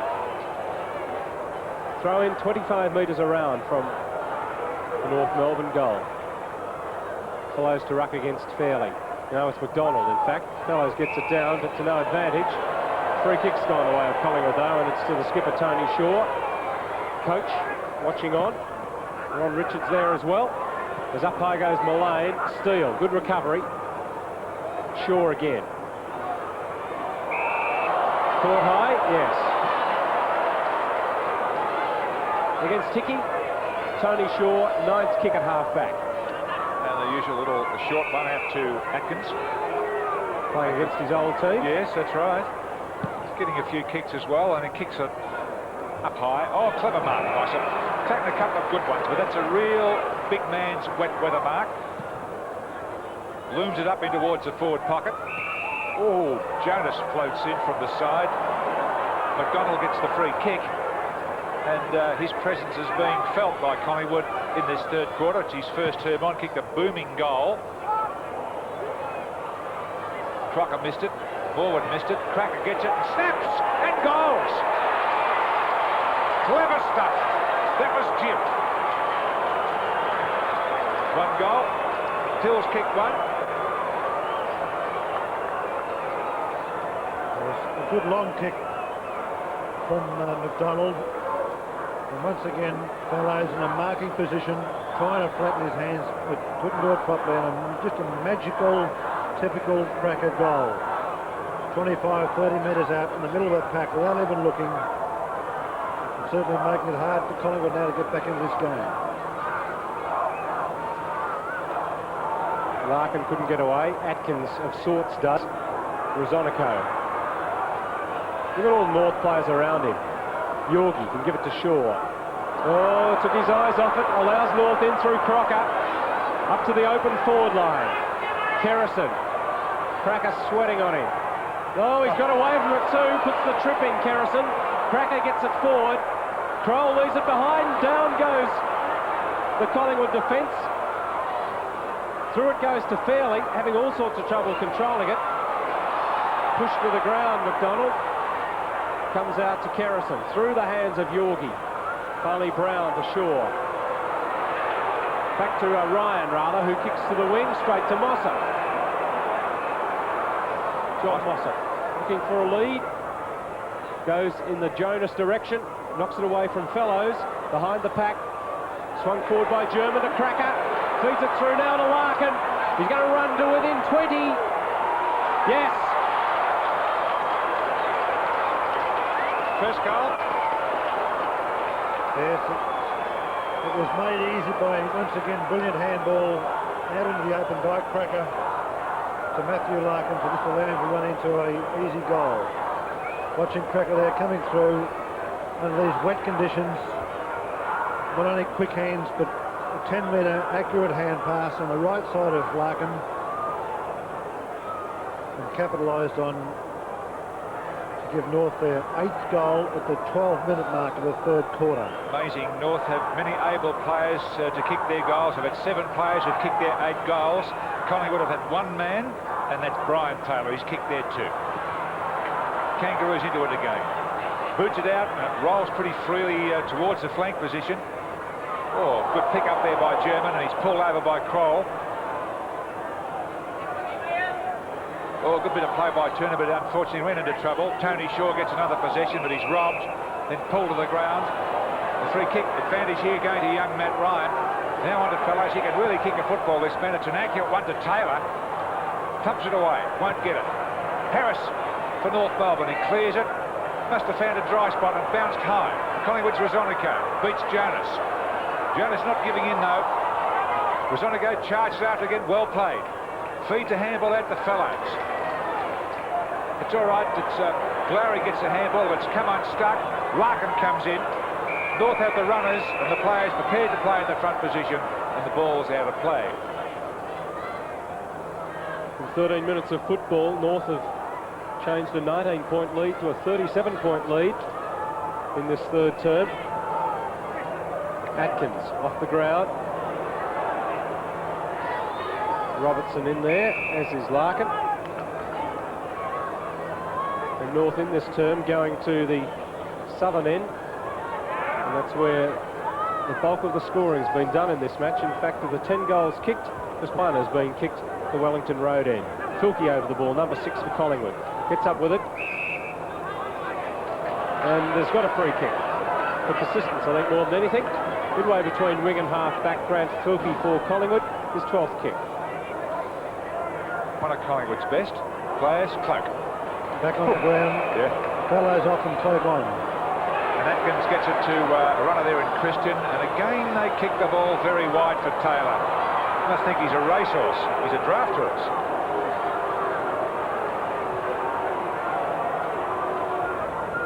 Well, Christian has really been found wanting in these wet conditions, the Western Australian. There he is, number 21. Played a good one last week. He's now doing some ruck work against the big red kangaroo in Mossop. Law's behind the pack. Goes past Filkey for a throw-in as the rain starts to tumble down again. Things have dried out a little bit during the half-time break. But you'd have to think that 37 points is too big a lead for Collingwood to get back unless they start scoring goals and quickly. Halfway through third term. Little Tony Shaw. Ackley, a very strong contender. Number 10. Umpire calling for the football. Certainly not giving the free kicks today. He's hovering over the football. I thought Ackley may have been it, but he picks the free kick for the manhandling.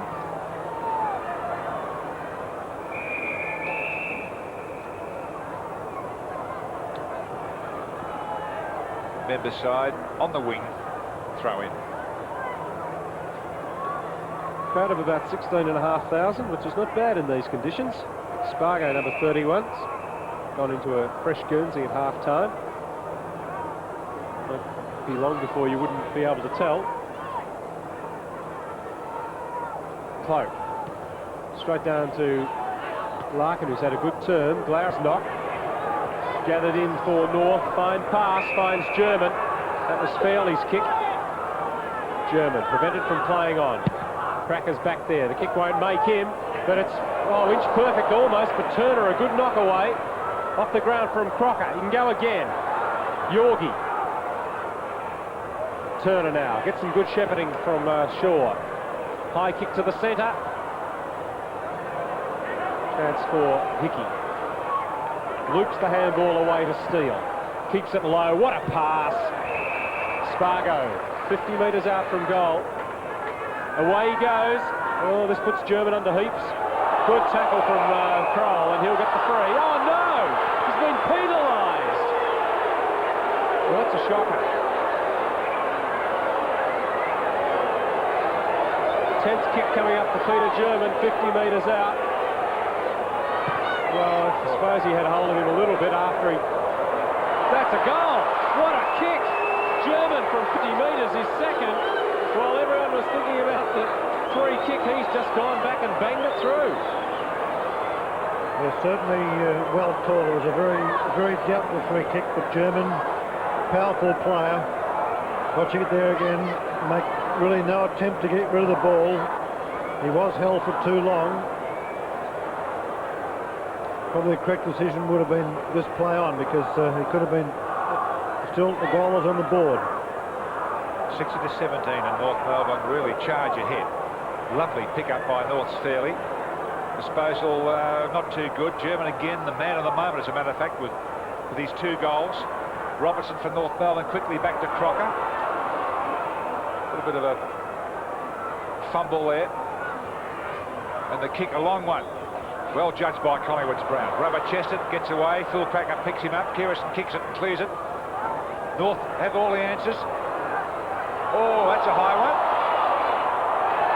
Holding ball out, but I think his hands may have slid up around his neck, but they pinned him. A good tackle there by young Matt Ryan.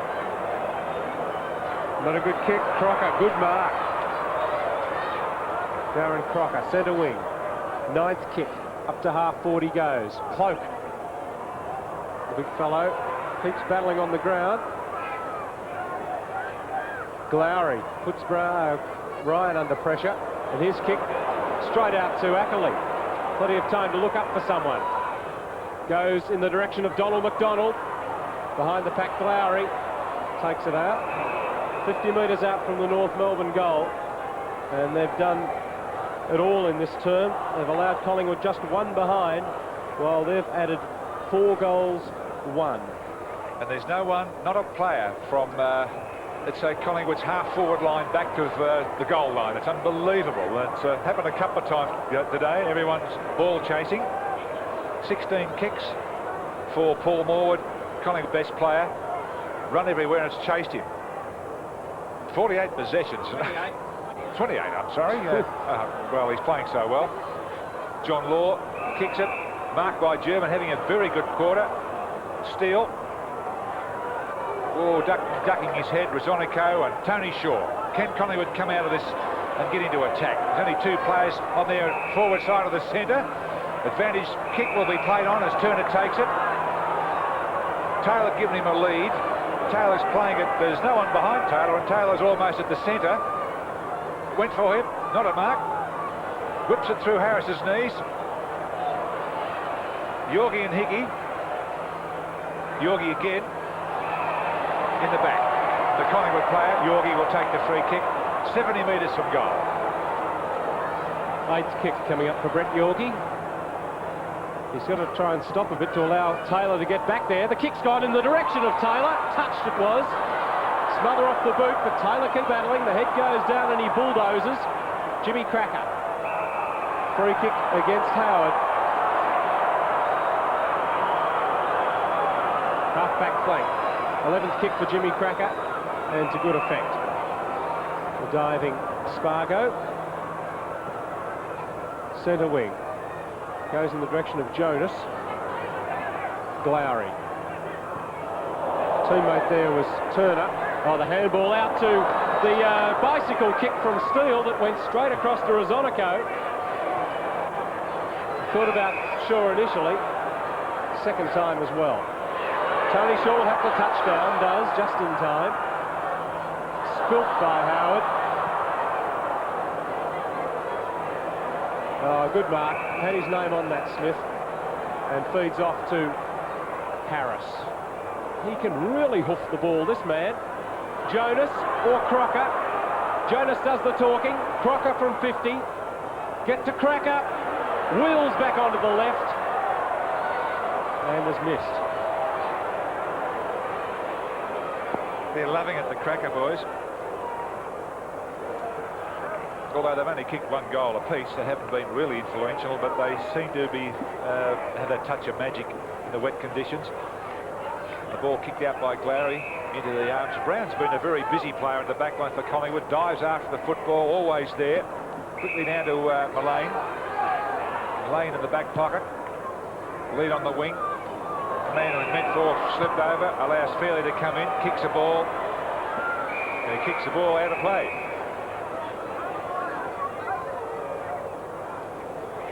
Yes, Collingwood just haven't come to grips. Basically, we're getting in front all the time. Their kicking seems to be 5 or 10 metres shorter than North Melbourne's nearly all the time. They just can't penetrate. One's been picked out here. It's going to Collingwood. No, it's gone to Mossop. Way between wing and half-forward. Plate just been brought back on the mark a few metres. Mossop in the direction of McDonald. Here's Cracker behind the pack. Feeds off to Brother. High one from Jimmy to the edge of the square. Good defence from Kroll. Larkin. He's got 3 Magpies to beat. He's done it! Oh, hit the post.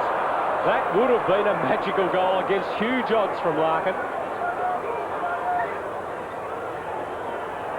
Everything going right for North. Well, if that was the case, I suppose it would have gone through for a goal, but Collingwood can't take a trick as Cracker comes off. That's Phil is tolling the right hamstring. Here's Turner. With McDonald with him, gives him a little shove in the back, and penalised. McDonald's penalised. Turner, his 11th kick, having a wonderful season. Jamie Turner, and kicks the ball to a crowd of players on that wing position. That's Howard in possession, loses possession, looks for Matt Ryan, tunnel balls it. He gets tackled around the neck, should pick up a free kick for that one. He does. Now Brian Taylor's the only Collingwood goal scorer, and he kicked those in the second quarter. Collingwood was scoreless in the first quarter. He's kicked to the half-forward line.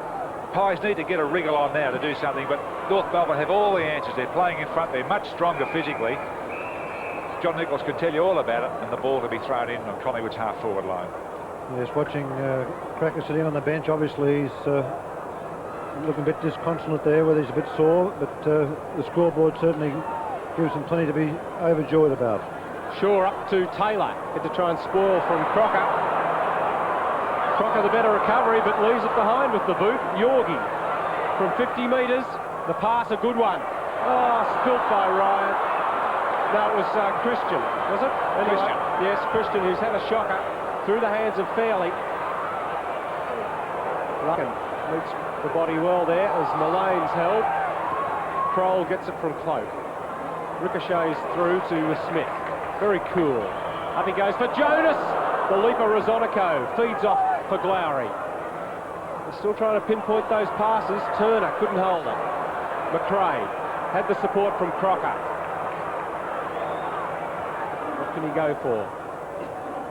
Bryce is behind Brown, and he holds him as well. Advantage won't be paid. It has to come back behind the mark. Gavin Brown. Howard. Nothing to kick to. Puts it up in the hope. And there's David and Goliath. Shaw against Mossop. Yes, what do you do 45 points down? It's certainly a difficult thing. I think Mullane's had a poor day for Collingwood. To me, he's wasted in the forward line. He's such a good ball getter. He should be brought back into the play to get use his strength and ability. We'll keep an eye on Mullane. He's number 42 for Collingwood. If he does do, as John Nichols has mentioned, great skills here by Crocker. And Jonas has had a good match. Not a bad pass either to find Larkin. 30 metres out, he steadies and goals, and they do it with consummate ease, North Melbourne. They've had 7 men who've kicked their 10 goals. And that's Larkin's second goal. Yes. I think even at this stage, obviously, North Melbourne are going to win the game, even though Collingwood have featured in about 3 magnificent comebacks at VFL Park this year. It's just hard to see them doing today because their lack of skill. Believe it or not, in the third quarter, that was the last goal of the match. North Melbourne added another 4 behinds. Collingwood finished with 2 goals, 6, and the Roos won by 54 points. 2 goals each to Crocker, German and Larkin for the winners, 2 to Brian Taylor for Collingwood. The Magpies score is the lowest by a VFL team in the last 16 years, although Lee Matthews says not necessarily the worst defeat he's been associated with. Oh, no, not really. I mean, it is in the way of the scores, but you've got to, appreciate the conditions out there today were absolutely impossible to play sort of good football, so I don't put it in those terms, but nevertheless, it was a very sort of demoralising loss in a way. I mean, we certainly probably got our hands on the ball enough, but our sort of lack of ability to do anything constructive with it under adverse conditions was just pretty poor. Now to our best marks, and it's been a weekend when any mark was a good one.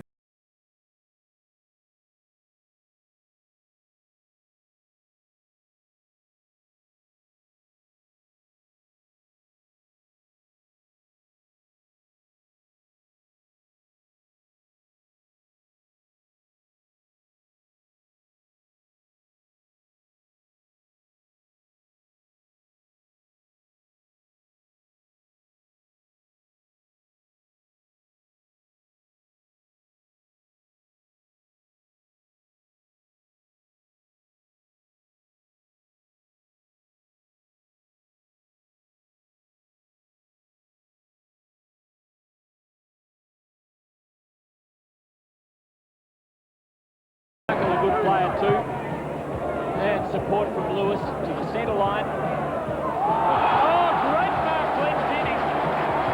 Taking Blakey apart in this third quarter, and what a screamer that was. Well, a wrap-up now with one match remaining in the round. And last night, the West Coast Eagles were 12-goal winners over their opponents over in the West, Fitzroy. And today, North by 54 points, Melbourne by 13, Essendon by 37, Footscray by 39, and Carlton by 16. And so the ladder shows Carlton 2-game leaders over Hawthorn, who stumbled at Princes Park today, and then a game back to Sydney with a game in hand. Footscray and North Melbourne are both in the 5, clearly by 2 points from Geelong outside. Then West Coast, Essendon and Melbourne still in touch, the rest out of touch. We haven't seen the ladder. Hopefully we'll see the leading goal kickers. Tony Lockett and Warwick Kappa first and second, and they both play in Sydney tomorrow.